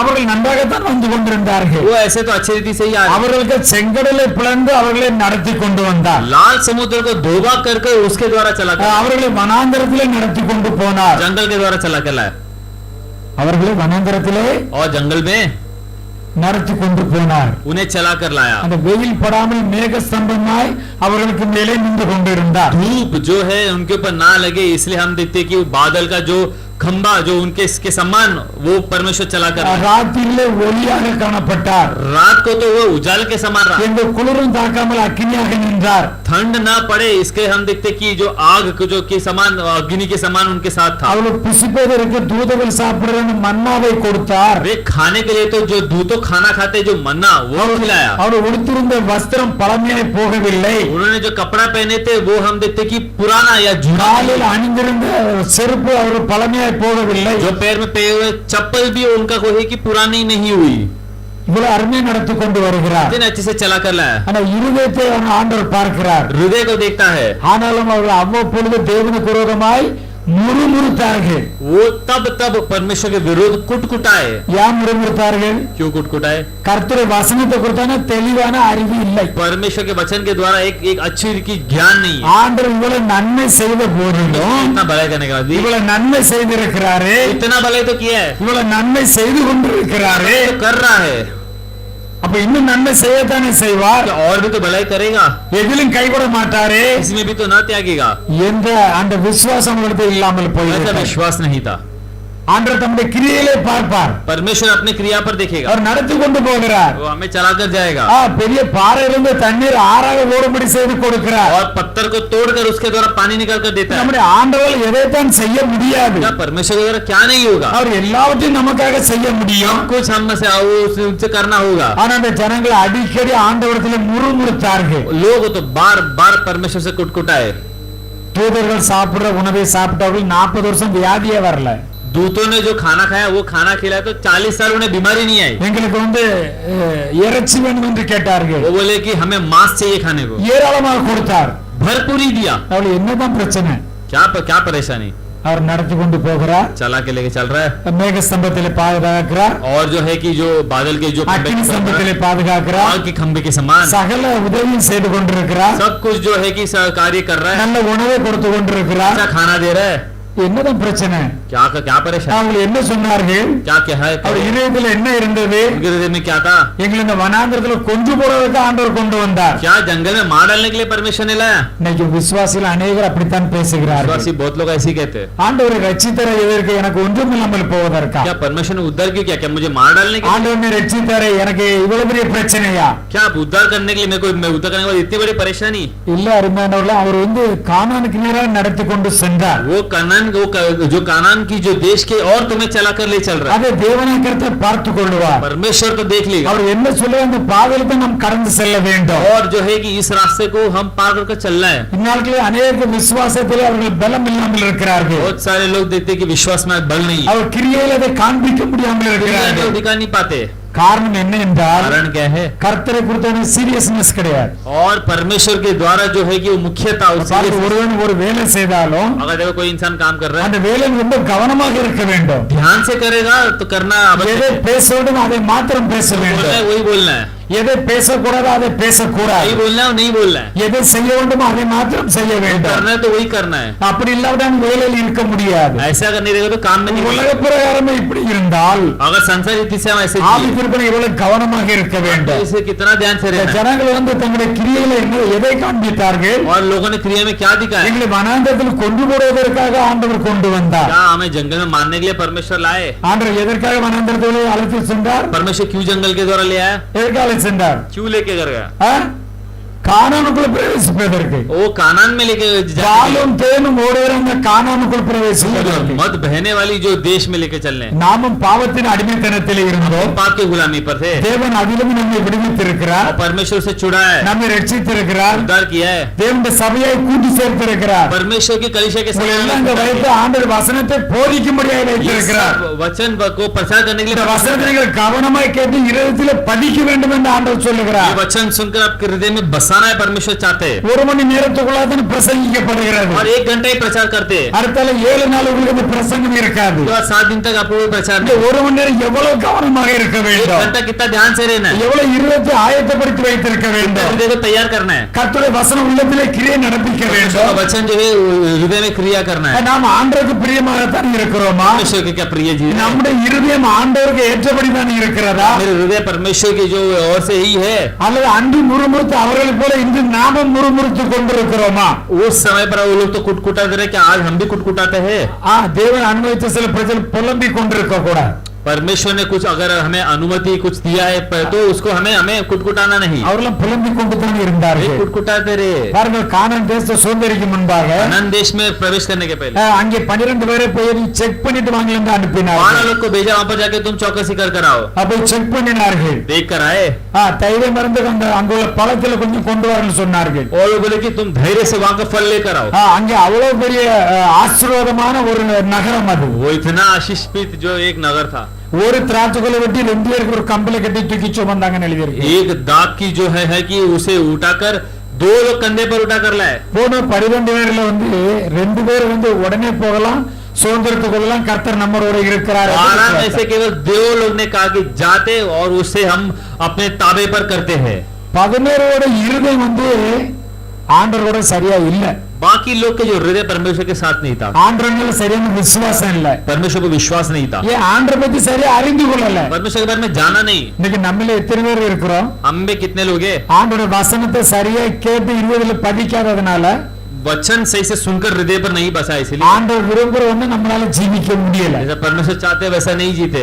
கர்த்தருடைய வசனம் சரியாக இருந்தால் தான் परमेश्वर के वचन सही हो तो நமக்கு சில டிசிப்ளின் இருக்கும். हमारे लिए कुछ अच्छा जो डिसिप्लिन होंगे। வாழ்க்கையில டிசிப்ளின் ரொம்ப முக்கியம். हमारी जिंदगी पर डिसिप्लिन होना वो ज्यादा आवश्यक है। ஆண்டவர் என்ன சொல்றாரோ அதை அப்படியே பற்றி கொள்வது நம்ம தெரிந்திருக்க வேண்டும். परमेश्वर जो कहता है उसे धर कर चलना बहुत आवश्यक है। எந்த சோதனை வந்தாலும் நிச்சயமாக ஆண்டவர் மேலே கைவிட மாட்டாருங்கிற விசுவாசம் இருக்க कोई வேண்டும். भी परीक्षा तो परमेश्वर से मुझे निश्चय मुझे न त्यागेगा कर एक विश्वास रहना है। தேவன் என்னை நிச்சயமாக ஒரு பாதுகாப்பார் என்ற ஒரு நிச்சயம் நமக்கு இருக்க परमेश्वर வேண்டும். निश्चय मुझे बचाएगा कर एक निश्चय रहना है। ஆனபடினால் தான் தேவராகத்தை நம்மை அவர் ஆராய்ந்து பார்க்கிறார். इससे परमेश्वर हमें परख कर देखता है, நம்முடைய அன்பின் அளவு என்ன என்பதற்கு அவர் நம்மை சோதித்து பார்க்கிறார். प्रेम की मापना और उसको क्या तोलकर परमेश्वर देखता है। தேவன் மேல் அன்பு இருந்தால் தேவனுக்காக எதையும் நாம் கொடுக்க முன் வருவோம். परमेश्वर से प्रेम करेंगे तो परमेश्वर कुछ भी देने के लिए हम आगे आएंगे। அன்பு இருக்குன்னு சொல்லுறோம், ஆண்டவருக்கு எதுவும் இழப்பதற்கு முன் வருவது இல்லை. और जो प्रेम रहकर कुछ लोग परमेश्वर को खोने के लिए नहीं आते। ஆண்டவர் நன்றாக ஆராய்ந்து அறிந்து பார்க்கிறார். परमेश्वर देखकर परखता है, ஒவ்வொரு உள்ளத்திலிருந்து நமக்கு தெரியும். हर एक के हृदय को देखकर समझ आता है। நம்முடைய மனசாட்சி நம்மோடு கூட பேசும். हमारी जो मन भी हमसे बोलती है, நான் செய்தது சரிதானா, हमने जो किया वो सही है, நான் செய்தது சரியில்லையா, क्या जो मैंने किया वो सही नहीं, ஆண்டவர் ஏவனது நான் செய்தேனா செய்யவில்லையா, ये जो मैंने सही से किया या नहीं किया है, ஆண்டவர் உணர்த்தி நான் செய்தேனா செய்யவில்லையா. परमेश्वर ने मुझे बताकर मैंने किया या नहीं किया है। ரொம்ப கவனமாக இருக்க வேண்டும். बहुत ध्यान से रहना है। ஆண்டவர் உயர்த்துகிற தேவன் தான், परमेश्वर ऊंचा करने वाला, நம்மை ஆசீர்வதிக்கிற தேவன் தான். आशीष करने वाला परमेश्वर, அவர் ஒரு லெவலை நம்மிடத்தில் எதிர்பார்க்கிறார். वो एक डिसिप्लिन एक लेवल हमसे அவர் चाहते हैं। நம்முடைய இருதயத்தை பார்க்கிறார். हमारे जो है कि हृदय को देखता है, ஆனபடினால எந்த ஒரு சோதனை வந்தாலும் நாம் புலம்பி போய்விடக் கூடாது. इसलिए कोई भी परीक्षा की तो हमें डरना नहीं। நம்மை ஆண்டவர் அழைத்த தேவன் முற்றுமுடிய ரட்சிப்பார். और परमेश्वर हमें बुलाया, परमेश्वर निश्चित से हमें उद्धार करेगा। அதைத்தான் முதல் வசனத்திலே பார்த்தோம். यही पहले वचन पर देखना, நம்மை ரட்சித்த தேவன் முற்றுமுடிய ரட்சிப்பார். हमें उद्धार किया परमेश्वर पूरी रीति से उद्धार करेगा। எல்லாருக்கும் ஆசை இருக்கா இல்ல கண்டிப்பா பரலோகத்துக்கு போகணும்? सभी लोग को आशा है क्या नहीं कि हमें निश्चय पर स्वर्ग जाना है? ஆசை இருக்கா இல்லையா? सबको है கண்டிப்பா பரலோகத்துக்கு போகணும். निश्चय स्वर्ग जाना है। இப்போ ஆண்டவர் வந்துட்டாருன்னு நினைச்சுக்கிடுவோம். अभी परमेश्वर आएगा तो क्या कर रहे हैं? எல்லாரும் போடுவோமா? क्या सब चले जाएंगे? யோசிச்சு பாருங்க கொஞ்சம். सोच कर देखिए, இப்போ ஆண்டவர் வந்துட்டார். अभी परमेश्वर आए, ஆண்டவரோட நம்ம உடனே போயிடுவோமா? क्या परमेश्वर के साथ निकल இல்ல ஆண்டவன் சில காரியங்களை சரிப்படுத்த வேண்டும் சொல்லி கொண்டிருப்போமா? नहीं तो बोलेंगे नहीं परमेश्वर कुछ कार्य हमें सही करना बचा है, रुक जाओ कर எகிப்திலிருந்து அந்த கானான் போறது எத்தனை நாள் ஆகும்? मिस्र से कनान जाने के लिए कितना दिन होता है? 40 நாள் தான். 40 दिन होता है. ஆண்டவர் சொல்ல கேட்டு அப்படியே இருந்தார். परमेश्वर ने जो कहा वैसे ही चले. तो ஆண்டவர் சொல்ல என்ன மட்டும் பாருங்க. परमेश्वर कहते मेरे को ही देखो. ஆண்டவர் சொன்னார், परमेश्वर ने कहा அக்கம் பக்கம் பார்க்காதங்க, आजू बाजू मत देखो, அவங்க இந்த பேச்சை கேட்காதங்க, उनका इनका मत सुनो, என்ன மட்டும் பாருங்க, मुझे ही देखो, நான் என்ன சொல்றேனோ அதை மட்டும் கேளுங்க. जो मैंने कहा सिर्फ उसे ही देखो. அப்படி பார்த்திருந்தால், वैसा कि देखा हो तो, அப்படி கேட்டிருந்தால், सुना हो तो, அப்படி கீழ்ப்படிந்திருந்தால், वैसे आधीन माना हो तो 40 நாளிலும் போய் சேர்ந்திருப்பார்கள். 40 दिन पर पहुंचते. என்ன பாருங்கன்னா என்ன பார்க்கறதும் கிடையாது. और जो देखेगा तो मुझे देखते भी नहीं है. என் வார்த்தை கேளுங்கன்னா வார்த்தை கேட்கறதும் கிடையாது. और वचन को सुनना तो वचन नहीं सुनते. 40 நாள்ல போக வேண்டியது 40 வருஷம் ஆகும். 40 दिन में जाना 40 साल होगा. ஆண்டவர் அப்படித்தான் வேதனைப்பட்டார். और परमेश्वर इसलिए व्याकुल हुआ. ஒரு ஒரு சடன் பாயிண்ட்ல சொல்லிவிட்டார். एक समय पर मैं बोल दिया, நீங்கள் இந்த இளைப்பாறுதல் பிரவேசிப்பது இல்லை. और तुम मेरे जो विश्राम पर प्रवेश नहीं करोगे. ஆண்டவர் கூட போகிறார். और परमेश्वर साथ चलता है. மேக ஸ்தம்பத்திலே போகிறார். और जो है कि वो हम देखते कि बादल அக்கினி के ஸ்தம்பத்திலே இருக்கிறார். अग्नि के खंभे के அதிசயங்களை அற்புதங்களை செய்கிறார். आश्चर्य और अद्भुत काम करता है. இந்த கண்ணு கொண்டு அதைத்தான் பார்க்கணும். आँख को से उसे ही देखना है. அவருடைய வார்த்தையை தான் கேட்கணும். उसके वचन को ही सुनना है. அங்கே அவர்கள் நடத்தி கொண்டு போன மோசே என்ன சொல்ல அதை மாத்திரம் தான் கேட்க வேண்டும். और जो मूसा जो लेके चलता है सिर्फ उनका ही बात सुनना है. ஆண்டவர் சொல்லுறதை மோசே கேட்டு உங்களுக்கு சொல்லுகிறார். और जो परमेश्वर कहते हैं मूसा सुनकर आपको बताता है. அதை அந்த ஜனங்கள் கேட்டு போயிருந்தால், और वो सुनकर चले तो அந்த பட்டணத்துக்கு ஒப்பு கொடுத்தேன் என்று ஆண்டவர் சொன்னார். परमेश्वर कहते कि वो नगर को तेरे हाथ में मैंने सौंपा है. என்ன சொன்னாर? क्या कहा? அந்த பட்டணத்தை वो नगर को ஒப்பு கொடுத்து விட்டேன். तेरे हाथ में सौंप दिया है मैंने. அப்ப இதுக்கு அர்த்தம் என்ன? इसका मतलब क्या? பட்டணத்தை உங்களுக்கு தந்தாச்சு. இது वो तेरे को नगर तो तेरे हाथ में दे दिया है. யுத்தமும் கர்த்தருடையது. युद्ध भी परमेश्वर का. நான் தான் யுத்தம் செய்ய போகிறேன். मैं युद्ध करने वाला हूँ. ஆனா நீங்க அங்க போங்க, परंतु तुम्हें वहां पर जाना है. கண்டிப்பா உங்களுக்கு பால் மீன் ஒரு தேசம் கிடைக்கும். निश्चय दूध और मध की जो तुम्हें जो जगह मिलेगी. இந்த வார்த்தையை 2 பேர் மட்டும் கவனமா கேட்டாங்க. ये वचन 2 लोगों ने कान देकर सुना है. மத்தவங்க விளையாண்டு கொண்டு சும்மா ஜாலியா இருந்திருப்பாங்க போல இருக்கு. बाकी लोग तो खेलकर ऐसे ही वहां पर टाइम वेस्ट कर. அவங்க பேச்சு இவங்க பேச்சும் கேட்டு இருந்தபடினால उनकी इनकी बात सुनी तो அவங்க போக முடியல. नहीं जा पाए. இன்னைக்கு சபையில அதைத்தான் சொல்லுறோம். शायद कलीसिया में भी यही कहते हैं. கர்த்தருடைய வசனம் உங்களை நோக்கி வருகிறதா? वचन आपके बगैर आ रही है नहीं. கவனமாக கேளுங்கள். ध्यान से सुनो. இது பிரசங்க வேளை. ये है प्रचार का समय. கர்த்தருடைய வசனம் புறப்பட்டு வருகிற நேரம். और परमेश्वर का वचन आने वाला இதை समय. நீங்கள் ரிசீவ் பண்ணக்கூடிய நேரம். आज पाने का समय. உங்களுக்கு வைத்திருக்கிற ஆசீர்வாதத்தை பெற்றுக் கொள்ளக்கூடிய நேரம். आपके लिए जो आशीष रखा है वो पाने का समय. நடத்துகிற தேவனை அறிந்து அதன்படி ஜீவிக்க வேண்டிய நேரம். और जो तुम्हें परमेश्वर चलाता है उसके अनुसार जीने का समय. அந்த யோசுவா காலேப் அதை கரெக்டா கேட்டிருந்தார்கள். यहोशू और जो कालेब सही से सुने உடனே சொன்னார்கள், और कहा அந்த பட்டணத்தை ஆண்டவர் நம்ம கையில கொடுத்து விட்டார். परमेश्वर नगर हमारे हाथ में दे दिया. அதை நம்ம ஈஸியா போய் பிடித்து விடலாம். हम आसानी से जाके उसे लेंगे. இது கூட போன 10 பேர் ஆண்டவருடைய வசனத்தை சரியா கவனிக்கல. जो 10 लोग हुए कि परमेश्वर का वचन सही से नहीं सुने, இது சரியா ஆண்டவர் நோக்கி பார்க்கல. परमेश्वर की ओर नहीं देखे, அந்த நேரத்துல தேவையில்லாம பேசிட்டு இருந்திருப்பாங்க நினைக்கிறேன். और देखते कि ऐसे ऐसे बात किए होंगे. இல்லையா? தேவையில்லாம பேசும் தேவையில்லா கதைகளை அவர் என்ன சொல்றாரு இவர் என்ன சொல்லுறாரு. ये क्या बोलता है वो क्या बोलता है ये सब सुनते रहते. ஆமத்துல சொல்லிட்டாங்க, ஐயோ நாங்க போய் பார்த்தோம், और मैंने ऐसा देखा, அங்க ராட்சதரை பார்த்தோம், राक्षसों को देखा. அவங்க கண்ணுக்கு வெட்டிக்கிளிகளை போல இருக்கிறோம். उनके समान तो हम देखते कि एक एक इसके समान थे. அந்த 10 பேர் மட்டும் के समान थे. அந்த 10 பேர் மட்டும் அழிஞ்சு போகல. 10 लोग नहीं मरे. இந்த 10 பேரால எத்தனையோ லட்சக்கணக்கான மக்கள் அழிந்து போனார். 10 लोग के द्वारा लाखों लाखों नष्ट हुए. அப்ப ரட்சிக்கப்பட்ட ஒரு தேவனுடைய பிள்ளை தவறு செய்கின்ற பொழுது उद्धार पाएगा परमेश्वर का कि इंसान गलत करेगा तो அவரால் ரட்சிக்கப்பட்ட அவரால் திறந்தவனே அநேகர் கெட்டு போவார்கள். उनके द्वारा उद्धार पाने वाले बहुत लोग भी बिगड़ जाते. ரொம்ப கவனமாக இருக்க வேண்டும். बहुत ध्यान से रहना है. தேவனுடைய சன்னிதான பயத்தோடும் பக்தியோடும் காணப்பட परमेश्वर வேண்டும். के समूह पर भय और भक्ति के साथ रहना है. இது விளையாட்டு ஸ்தலம் அல்ல. ये खेलने का जगह नहीं. ரொம்ப விவரமாக இருக்கக்கூடிய ஸ்தலம். ये बहुत ध्यान से रहने वाला ரொம்ப स्थल है. கவனமாக இருக்கக்கூடிய ஸ்தலம். बहुत ध्यान से रहने वाला स्थल है. கர்த்தருடைய வசனம் ஒவ்வொருவரையும் உயிர்ப்பிக்கும். परमेश्वर का वचन एक एक को जिलाएगा. அந்த வசனம் உங்களை நடத்தும். वचन चलाएगा. ஆனபடியால் அவர்கள் எல்லாரும் 40 வருஷம் வனாந்தரத்திலே அங்கே பாடுபட்டார். इसलिए 40 साल जंगल पर वो हम देखेंगे. 40 நாளுக்கு 40 வருஷத்தை கணக்கு பண்ணி பாருங்க. 40 दिन और 40 वर्ष को तुम देखो. ஆனபடினால் தேவனுடைய பிள்ளைகளாய் காணப்படுகிறோம் इसलिए परमेश्वर का संतान हम நாம் ரட்சிக்கப்பட்டிருக்கிறோம் हम उद्धार पाए நம்முடைய இருதயம் எப்படி இருக்கிறது என்று ஆண்டவர் நம்மை டெஸ்ட் हमारा பண்ணி हृदय कैसे பார்ப்பார். परमेश्वर परख कर देखता है அவர்களை தான் வனாந்தரத்தில் நடத்தி கொண்டு போனார். इसीलिए हम देखते हैं जंगल पर चला कर அவர் ஆண்டவர் தான் நடத்துகிறார். परमेश्वर ही चलाते हैं அவர் தான் அடிமைதான் மீட்டு கொண்டு வந்திருக்கிறார். वही हम देखते हैं गुलामी से उद्धार करता है அத்தனை பேருமே கானானுக்குள்ளே சேரவில்லை. सभी लोग कानान तो नहीं गए இது நமக்கு ஒரு எச்சரிப்பு அருமையானவர்களே. हमारे लिए तो हम देखते हैं कि நம்முடைய चेतावनी है இருதயத்தையும் ஆண்டவர் பார்க்கிறார். हमारे हृदय को भी देख रहा है நாம் வந்து பரலோகத்தில் போய் சேர வேண்டும். हम जाकर स्वर्ग पहुंचना है அதற்கு அவர் நம்மை எச்சரித்து கொண்டே இருக்கிறார். और हमें हम देखते हैं कि நம்முடைய चेतावनी வாழ்க்கையில பலவிதமான சோதனைகளை அவர் கொடுத்து நம்ம டெஸ்ட் பண்ணி हमारे பார்க்கிறார். हृदय में बहुत सारे परीक्षा देकर हमें परख कर देखते அதிலே நாம் வந்து நாம் வெற்றி பெற வேண்டும் என்று ஆண்டவர் हैं விரும்புகிறார். जीत पाने करके परमेश्वर चाहते हैं அப்ப முதல்ல அன்பை நம்முடைய அன்பை குறித்து அவர் பரிசோதித்து பார்க்கிறார். प्रेम को परख कर देखता है இரண்டாவது பார்க்கும்போது கர்த்தருக்கு பயப்படும் பயம் நம்ம இருக்கிறோம் என்று அவர் test परमेश्वर பண்ணி का பார்க்கிறார். भय जो है परख कर देखता है மூன்றாவது நாம் பார்க்கின்ற பொழுது तीसरा நம்முடைய இருதயத்தை ஆண்டவர் हमारे பார்க்கிறார். हृदय को परमेश्वर देखता இதெல்லாம் நம்ம ஆண்டவரை சரிப்படுத்திக் கொள்ள है ये வேண்டும். सब हम परमेश्वर के सामने सही करना है நாலாவது பார்ப்போமானால் क्या होता देखेंगे तो தேவ திட்டத்துக்கு நேராக அவர் வழி நடத்த அவர் அதில் நம்ம டெஸ்ட் பண்ணி பார்க்கிறார். परमेश्वर की योजना के द्वारा चलने के लिए परमेश्वर हमें उसके लिए परख कर देखता है பாவத்திலே வாழ்ந்த மனிதர்கள் நம்மை ரட்சித்து நம்மை பரிசுத்தவான்களை மாற்றும்படிதான் அவர் நம்மை जो ரட்சித்திருக்கிறார். पाप में गिरा हुआ इंसान हमें उद्धार करने के लिए पवित्र बनाने के लिए आया அவருடைய திட்டம் ஒன்று இருக்கிறது. उनकी जो एक योजना है ரட்சிக்கப்பட்ட நம்மை उद्धार पाया हुआ हम அவரோட பரலோகத்திலே வைத்து அழகு பார்க்க வேண்டும். और उनके साथ स्वर्ग पर रखकर तो हमें देखना है அதற்காகத்தான் அவர் நம்மை ரட்சித்திருக்கிறார். और इसके लिए उद्धार किया है அதான் ஒரு தாய் சொல்ற தாயின் கருவிலே நம்மை கண்டவர். इसलिए कहते हैं कि माँ के कोख में हमें जाना हुआ है நம்ம உருவாகும் முன்னே அவர் நம்மை கண்டுவிட்டார்.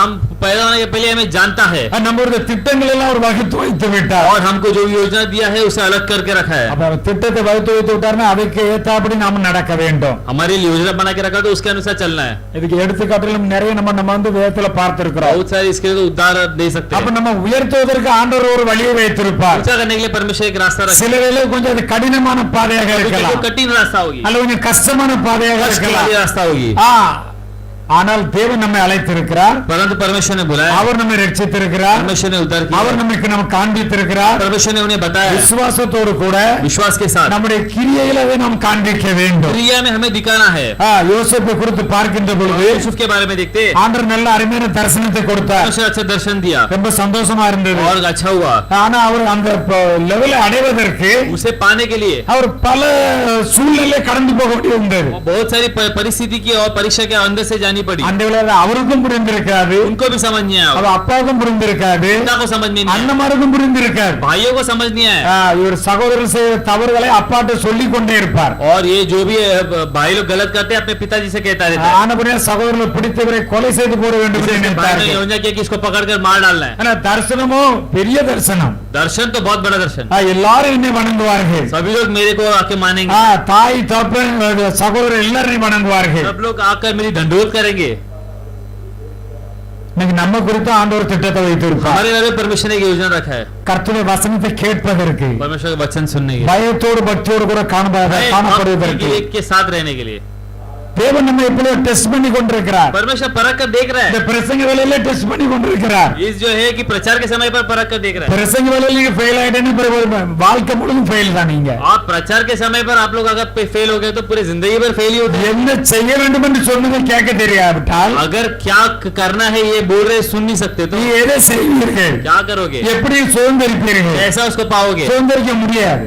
ग्रहण नहीं करते उसके அவர் नहीं சுதந்திரிக்க வேண்டும் என்று ஆண்டவர் விரும்புகிறார். बस तुम ग्रहण करो करके परमेश्वर चाहता ஆனால் है நம்மை அடக்கி ஒடுக்கி ஆண்டவருக்கு ஒப்பு கொடுக்க வேண்டும். इसलिए हम अपने आप को सौंपने परमेश्वर को सौंपना है பாருங்க, தூக்கி குழிக்குள்ள போட்டு விட்டார்கள், को खड्डे पर फेंका தூக்கி விட்டு விட்டார்கள். और जो है बेच दिया அங்க போத்திபார் வீட்டுக்கு போனார். पोतीफर के घर पर गया அங்கே ஒரு சோதனை உண்டானது. वहां पर भी उनके एक परीक्षा हुई தூக்கி ஜெயில போட்டார்கள். जेल में डाला என்ன கஷ்டப்பட்டிருப்பார். इतना कष्ट அவ அப்பா அம்மா எல்லாம் இங்கே இருக்காங்க. उसके माता पिता तो कहीं और இவரை அறியாத தேசத்தில் கொண்டு போட்டு ये விட்டார்கள். कोई और देश पर है ஆனால் அவர் ஆண்டவர் மட்டும் பற்றி கொண்டார். परमेश्वर को उन्होंने बराबर से पकड़ लिया। ஜீவித்தால் ஆண்டவருக்கு பிரியமாக மாத்திரம் தான் ஜீவிப்பேன். जीऊंगा तो परमेश्वर के प्रिय ही जीऊंगा ஆண்டவருடைய விருப்பத்துக்கு மேல எது வந்தாலும் செத்தாலும் பரவாயில்லை, परमेश्वर के विरुद्ध तो नहीं अगर मैं मर जाऊंगा तो भी தேவனுக்கு விரோதமாக நான் பாவம் மாத்திரம் செய்ய மாட்டேன். परमेश्वर के विरुद्ध तो मैं पाप नहीं करूंगा எத்தனை பேர் நம்ம இப்படி தீர்மானம் எடுத்திருக்கிறோம். इसने में कितने लोग हमने ऐसे ही निर्णय लिया செத்தாலும் பரவாயில்லை, தேவனுக்கு விரோதமாய் பாவம் செய்ய மாட்டேன். मर भी जाऊंगा सही है परमेश्वर के विरुद्ध पाप नहीं करूंगा அவர் அந்த தீர்மானத்தை எடுத்திருந்தார்.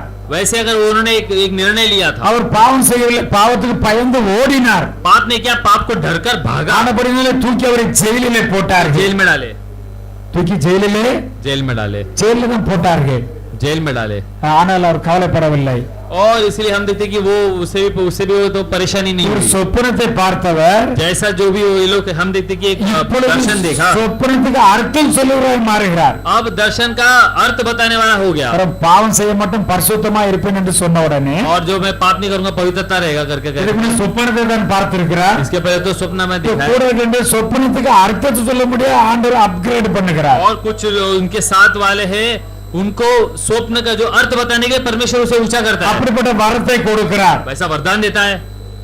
இப்ப சொப்பனத்துக்கு அர்த்தம் சொல்லுகிறார். अब स्वप्न का अर्थ बताता है, ஆனா அதுல ஒரு தவறு செய்து விட்டார். उसमें भी एक गलती कर दी। அவர் மனிதனை நம்பி விட்டார். वो है इंसान पे उन्होंने भरोसा किया। எப்ப நான் வந்து தப்பு செய்யல, देखो मैं तो गलत नहीं किया, நீ போய் ராஜா கிட்ட நீ கண்டிப்பா நீ மீண்டும் ராஜாட்ட வேலை பார்ப்ப, तू वापस जाकर राजा के पास काम करेगा, எனக்கு கொஞ்சம் ரெக்கமெண்டேஷன் பண்ணு என்று சொல்லிவிட்டார். मेरे को थोड़ा रिकमेंडेशन कर। ஆண்டவர் அதையும் விரும்பவில்லை. परमेश्वर वो भी नहीं चाहते, நான் உன்னை ஒரு பெரிய பொசிஷன் கொண்டு போகிறேன், मेरे को बड़े स्थान पर ले चलना நீ चाहिए, என்னை மாத்திரம் தான் விசுவாசித்திருக்க வேண்டும். मुझे ही मेरे पर ही भरोसा நீ कर। சூழ்நிலையை பார்க்கிறாய், परिस्थितियों को मत देख, ஏன் அந்த தரிசனத்துக்கு அர்த்தத்தை சொன்னாய். दर्शन का अर्थ को देगा तू। அவன் மறுபடியும் ராஜாவிடத்துல போய் இருக்கிறான். फिर भी राजा के पास जाकर ஆனபடியில் அவனை நம்பி விட்டால் इसके तो उससे भरोसा करेगा तो நீ என்ன விட்டு விட்டாய். मुझे छोड़ दिया। இல்ல நான் உன்னோட கூட இருக்கிறேன். नहीं मैं तेरे साथ हूँ। ஆனபடியில் 2 வருஷம் விடுதலை ஆகல.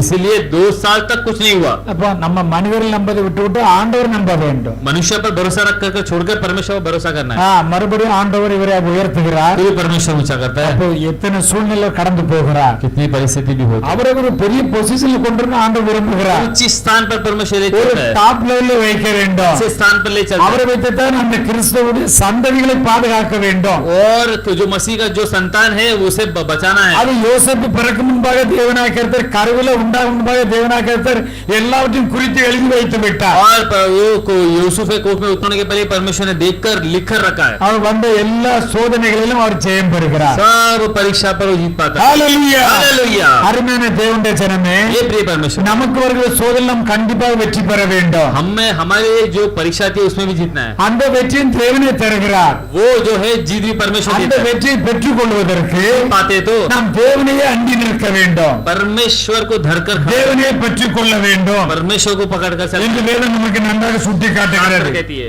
நம்மை குறித்த திட்டத்தின் தேவனாக்கத்தை நிறைவேற்ற வேண்டும். हमारे द्वारा जो योजना है परमेश्वर पूरा करना है। நம்மை சுற்றியுள்ள அதன் சொன்ன சில உறவுகள் வந்து பிரிக்க முடியாமல் இருக்கலாம். देखो कुछ जो है कि उसे रिश्ते को तोड़ नहीं सकते அவர்கள் மீதே ரொம்ப அன்பு செலுத்துவர்களா இருக்கலாம். और उस पे बहुत प्रेम करते हैं। ஆனா ஆண்டவர் என்ன சொல்லுகிறார்? परमेश्वर क्या कहता है? இவர்கள் எல்லாரை காட்டிலும் என்னிடத்தில் அன்பு கூறு. सबसे ज्यादा मेरे से प्रेम करो। நீ ஆனபடியா அந்த உறவுகளை வெட்டி விடுகிறார். इसलिए हम देखते कि वो रिश्ते को काट देता है। நம்ம நினைக்கும் हम सोचते हैं இது நல்லதானே போயிட்டு இருந்தது, अच्छा तो चल रहा था, குடும்பம் அருமையா தானே இருந்தது, अच्छा तो कुटुंब जा रहा था, என்ன திடீர்னு இப்படி ஒரு பெரிய பிரச்சனை வந்து விட்டது. ऐसा अचानक क्या बड़ा परेशानी आ गई। அப்ப நம்ம ஆராய்ந்து பார்த்தால் தான் தெரியும் हम अगर परख कर தேவன் நம்ம எந்த லெவலுக்கு கொண்டு போக போகிறார். किस स्थान ले चला அதற்காக நமக்கு அவர் என்ன செய்கிறார். उसके लिए परमेश्वर क्या எங்கே கட் பண்ணுவோம் இங்கே கண்டிப்பா கட் பண்ணுவார்.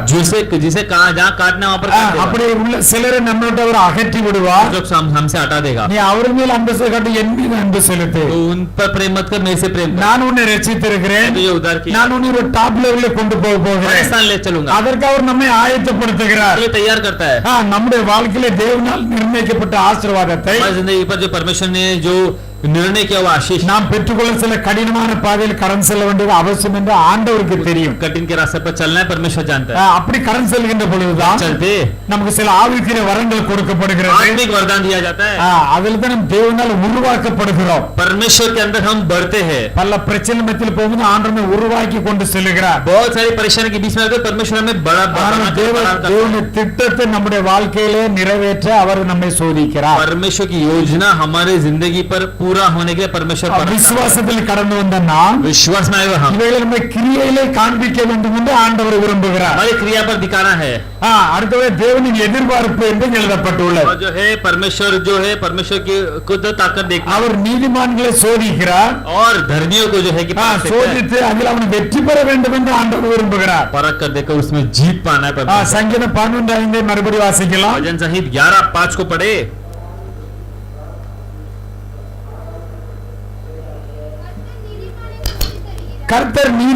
சோதித்து அறிகிறார்.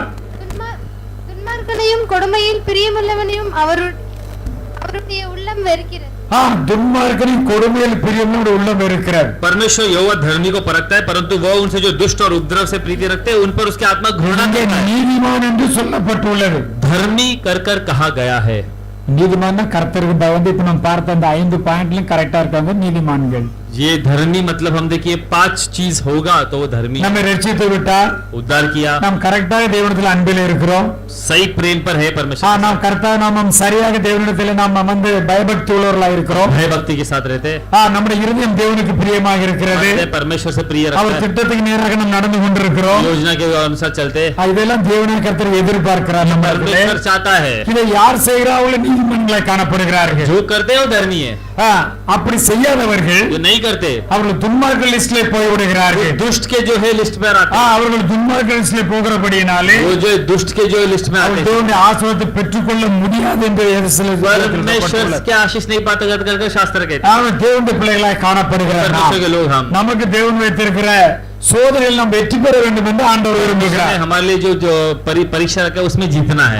தேவன் அளிக்கும் சோதனைகளிலே நீதிமன்றங்களுக்கு மாத்திரம்தான் வெற்றி கிடைக்கும். और जो परमेश्वर परीक्षा रखते हैं उसमें केवल धर्मी को ही ரட்சிக்கப்பட்டு தேவனுடைய சித்தத்தை செய்கிறவர்களுக்கு வெற்றி கிடைக்கும். क्योंकि धर्मी जो है जो परमेश्वर की इच्छा जानकर जो कैसा करते हैं उनको जीत मिलेगी. ஆண்டவர் கொடுத்த டெஸ்ட்ல நாம் ஃபெயில் ஆகி விட்டோமானால், परमेश्वर ने जो परीक्षा रखा है उसमें अगर हम फेल हो गए तो, ஆண்டவர் விசுவாசிக்காமல் போய் விட்டோமானால், परमेश्वर को विश्वास नहीं करे तो, ஆண்டவரை பற்றிக்கொள்ளாமல் விட்டு விட்டோமானால், कर नहीं चले तो, துன்மார்க்கராகவும் கொடுமையில் பிரியப்படுகிறோம், ஒதுக்கப்படுகிறோம். और जो दुष्ट के जो भी है वो वाले कार्य पर हम अपने आप को मन लगाते हैं. இப்படிப்பட்டவர்கள் தேவனை கர்த்தர் வெறுக்கிறார் என்று எழுதப்பட்டுள்ளது. ऐसे लोगों को परमेश्वर घृणा करता है. எல்லாருக்கும் என்ன இருக்கு, ஆண்டவர் வந்து அவர் சில டெஸ்ட்களை கொடுக்கிறார் என்றால், परमेश्वर हर कार्य में अगर कोई परीक्षा करता है, அவர் அனுமதிக்கிறார் என்றால், अनुमति देता है तो அவர்களை அதிலிருந்து ஜெயிக்கிறதுக்கு அவர் பலன் கொடுப்பார். उसमें से जीतने के लिए वो बल देगा. அவருக்கு தெரியுது ஜெயம் பெறுவார்கள். उनको पता है कि ये लोग जीत पाएंगे. இப்ப பேதுரை குறித்து சொல்லுகின்ற பொழுது पतरस के बारे में देखते तो, பிசாசு உங்களை சுளைகளை போட்டு புடைக்கும்படியாக கேட்டுக்கொண்டான்.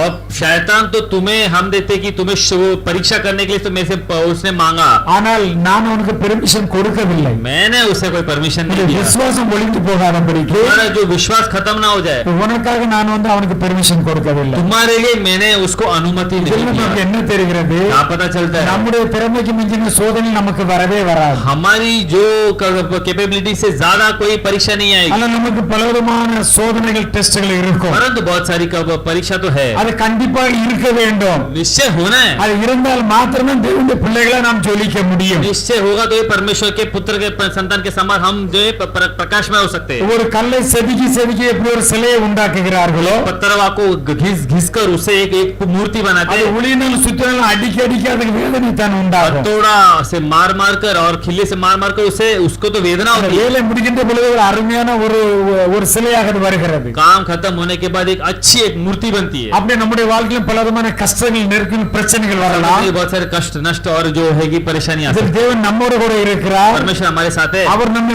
உருவாக்குகிறார். वो हमें बनाता है, நம்மை உருவாக்கி उसे बनाकर நம்மை பூர்ணமாய் ரட்சித்து पूरी तरीके அவரோட से பரலோகத்துக்கு கொண்டு செல்கிறார். स्वर्ग पर ले चलता है. இப்படிப்பட்டதான் பரலோகத்தில் அவரோட ஆளுகை செய்ய முடியும் என்று வேதம் ऐसे लोग சொல்கிறது. स्वर्ग पर उनके साथ राज ஆனா करेंगे. தேவனுடைய பிள்ளைகளாய் காணப்படுகிற நாம் ये परमेश्वर के लोग हम ரொம்ப கவனம் உள்ளவர்களாய் காணப்பட और வேண்டும். ध्यान से रहना है. அநேகர் காலத்தை பார்த்தால் और बहुत से लोग को देखो तो எப்படியும் ஜீவிக்கலாம் என்று ஜீவிக்கிறார்கள். वो लोग लगता है कैसे भी जी सकते. கோயிலுக்கு போனால் என்ன, போகாவிட்டால் என்ன, आप भवन में गया या नहीं गया, பிரசங்கத்தை கேட்டால் என்ன, கேட்காவிட்டால் என்ன, वचन सुना या नहीं सुना, ஆண்டவருக்கு நாம ஏதாவது செய்யணுமா செய்ய வேண்டாமா, परमेश्वर के लिए कुछ करना है नहीं करना है, செய்தால் ஒண்ணுதான் செய்யாவிட்டால் ஒண்ணுதான், करेगा तो भी एक ही है, नहीं करेगा तो எப்படி ஜீவித்துக் கொள்ள நினைக்கிறார்கள். वो लोग सोचते हैं कैसे भी जी सकते हैं. அப்படி இல்லை அருமையானவர்களே. ये प्रिय ऐसा நம்ம नहीं. அழைத்த தேவன் உண்மை உள்ளவர், बुलाया परमेश्वर सच्चाई அவர் அன்புள்ளவர், और है அவர் இரக்கம் உள்ளவர், और करुणा में परमेश्वर நம்முடைய ஜீவனையை கொடுத்திருக்கிறார், जीवन दिया, நம்மை ரட்சித்திருக்கிறார். उद्धार किया. அப்படியே விட்டு விட்டு போவதற்கு அல்ல, ऐसे छोड़कर जाने के लिए நாம் नहीं. தவறு செய்யும்போது விட்டு விட்டு போவதற்கு அல்ல, गलती किया तो छोड़कर जाने நாம் नहीं. அறியாமல் நடக்கும்போது விட்டு விட்டு போவதற்கு அல்ல,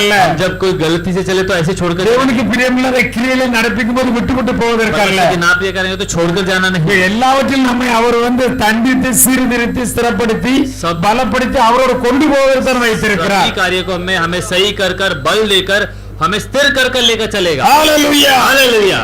ஆனபடினாலே அவர் மூலமாய் நாம் முன்பு தேவனிடத்திலே சேர்வதற்கு इसलिए उनके द्वारा परमेश्वर के पास आने के लिए அவர் வேண்டுதல் செய்து கொண்டே இருக்கிறார். वो निरंतर हमारे लिए प्रार्थना பிதாவின் வலதுபுறத்தில் வேண்டுதல் செய்து கொண்டே இருக்கிறார். पिता के दाहिनी ओर में அதற்காக बैठकर எப்போதும் உயிரோடு கூட இருக்கிறார். हमेशा जिंदा है, முற்றுமுடி நம்மை அவர் ரட்சிப்பார். निश्चय उद्धार करेगा। அப்ப இதுல நமக்கு என்ன தெரிகிறது? क्या पता चलता है? நம்முடைய வாழ்க்கையில் ஒரு அத்தனை காரியத்திலும் जिंदगी में जितने भी कार्य आते हैं ஆண்டவர் நம்மோடு கூட இருப்பார். परमेश्वर हमारे साथ है। எவ்வளவு பெரிய சோதனையா இருக்கட்டும், इतनी बड़ी परीक्षा है, ஆண்டவர் நமக்கு பலம் தருவார், परमेश्वर सामर्थ देगा, நமக்கு ஞானம் தருவார், ध्यान देगा, விசுவாசத்தில் வல்லவர்களாய் மாற்றுவார், विश्वास में बड़ा करेगा, அதை ஜெயிக்க பலம் தருவார். जीतने के लिए बल देगा। நாம் வெற்றி பெற வேண்டும், जीतना है வெற்றி பெற்று தேவனுடைய ராஜ்யத்தை சுதந்தரிக்க வேண்டும். तो परमेश्वर का राज्य में हमें उसका भागी लेना है। அதற்காக தேவன் நம்மை சந்தித்திருக்கிறார், उसने उद्धार किया है, நம்ம ரட்சித்திருக்கிறார். उद्धार किया है, கவனமுள்ளவர்களாய் காணப்படுவோம், से रहेंगे, கர்த்தருக்கு பயந்து ஜீவிப்போம், परमेश्वर का भय கர்த்தரை உறுதியாய் பெற்றுக் கொள்வோம். को दरकत चले, எங்கிருந்தாலும் சரி, कहाँ पर भी हो, ஆலயத்தில் இருந்தாலும் சரி, भवन में हो तो भी, வேலை ஸ்தலத்தில் இருந்தாலும் சரி, काम काज में हो तो யாரு भी, பேசினாலும் சரி, कोई बात करे तो ரொம்ப கவனமாக இருப்போம். ध्यान से रहे। ஆண்டவர் என்ன உணர்த்துகிறார், परमेश्वर क्या बात ஆண்டவர் என்ன நடத்துகிறார், चलाता है, எதை செய்ய சொல்லுகிறார், क्या करने का है, எதை செய்யக்கூடாது என்று சொல்லுகிறார், नहीं करने कहता है, அதை நான் ரொம்ப கவனமா இருந்து उसमें ध्यान से அதன்படி ஜீவிக்கின்ற பொழுது ध्यान से जीकर நிச்சயமாய் முற்றுமுடிய ரட்சிப்பார். निश्चय उद्धार करेगा। இந்த உலகத்தில் இருக்கின்ற பொழுது தேவனுடைய வல்லமையினால் வாழுவோம், और जब हम रहेंगे परमेश्वर के सामने விசுவாசத்தினால் வாழுவோம். विश्वास में जिएंगे, ஆதி பக்தர்களை போல, ऐसा जो अपने पूर्वजों ஆபிரகாமை போல, इब्राहिम, யோசேப்பை போல, யூசுப், இன்னும் எத்தனை பக்தர்கள் இருக்கிறார்கள், எத்தனை பக்தர்கள். பலவிதமான சூழ்நிலை கடந்து சென்றார்கள். बहुत सारे परिस्थिति के தாவீது दौरान பக்தனை பார்க்கின்ற பொழுது दाऊद को देखे அவர் அபிஷேகம் பண்ணப்பட்ட பொழுது ஏகப்பட்ட பிரச்சனை, अभिषेक किया तो भर भर कर उनको परेशानी, பொறுமையா காத்திருந்தார், और धीरज ஆண்டவர்களை ஜெபித்தார், परमेश्वर से என்ன प्रार्थना செய்ய வேண்டும் என்று क्या கேட்டார், करना करके पूछा, ஆண்டவரிடத்தில் தன்னை அர்ப்பணித்தார். अपने आप को अर्पण किया, ஆனபடினால் அவர் ஒரு ராஜ்யம் அவருக்கு வந்து நிலைப்பட்டது. राज्य उन्हें दिया गया, நம்மை அதற்காகத்தான் அழைத்திருக்கிறார், भी ऐसे बुलाया, நம்மை முன்னறிந்தார், पहले ही जाना நம்மை है, அழைத்திருக்கிறார், बुलाया है, நம்மை பரிசுத்தங்களை மாற்றியிருக்கிறார், पवित्रता बनाया, நம்மை நீதிமான்களாய் மாற்றியிருக்கிறார், बनाया, நம்மை பரலோகத்தோடு சேர்க்க முடிய வைத்திருக்கிறார். चल रहा है, அவருடைய சித்தம் செயல்களை காணப்படுவோம். उनकी इच्छा के अनुसार நம்மிடத்தில் அறியாமைகள் தெரியாமைகள், अपनी जो है कि जो நம்முடைய है, கீழ்ப்படியாமைகள், हम जो नहीं मानते கர்த்தருக்கு பிரியமில்லாத கிரியைகள் காரியங்கள் कार्य क्रिया நம்மிடத்தில் உண்டாருக்குமானால் हमारे पास हो तो நம்மை தாழ்த்துவோம், हम अपने दीनता ஆண்டவர் சமூகத்தில் ஒப்பு கொடுப்போம், परमेश्वर को सौंपेंगे, இந்த பாவங்களை அறிக்கை செய்து விட்டு கொடுப்போம். पाप को कबूलत करके छोड़ देंगे, ஆண்டவர் இப்படி பயபக்தி உள்ளவனா இருக்க வேண்டும், परमेश्वर में भय के साथ நான் जीना, பரிசுத்தம் உள்ளவனா இருக்க வேண்டும், के साथ जीना है, நான் விசுவாசத்தில் மாத்திரமல்ல विश्वास में ही நான் नहीं, கிரியையில் காண்பிக்கிறவனா இருக்க வேண்டும். दिखाना है, அதற்கு எனக்கு பலன் தாரோ, उसके लिए बल दे, அதற்கு எனக்கு ஞானம் தாரோ, ஞானம் दे, அதற்கு எனக்கு கிருபை தாரோ, कृपा दे, அதற்கு எனக்கு வல்லமை தாரோ, अमर दे, என்னை நீர் சரியாக நடத்தும் सही से चला என்று प्रभु। நாம் வேண்டிக் கொள்வோம். हम गए, கர்த்தர் அப்படி செய்வார், परमेश्वर அப்படி करेंगे, நாம் ஆசீர்வாதத்தை பெற்றுக் கொள்வோம். आशीष पाएंगे, கர்த்தர் இந்த வார்த்தைகளை परमेश्वर ஆசீர்வதிப்பார். वचन को आशीष करें, ஹalleluya, हालेलुया, ஹalleluya. हालेलुया।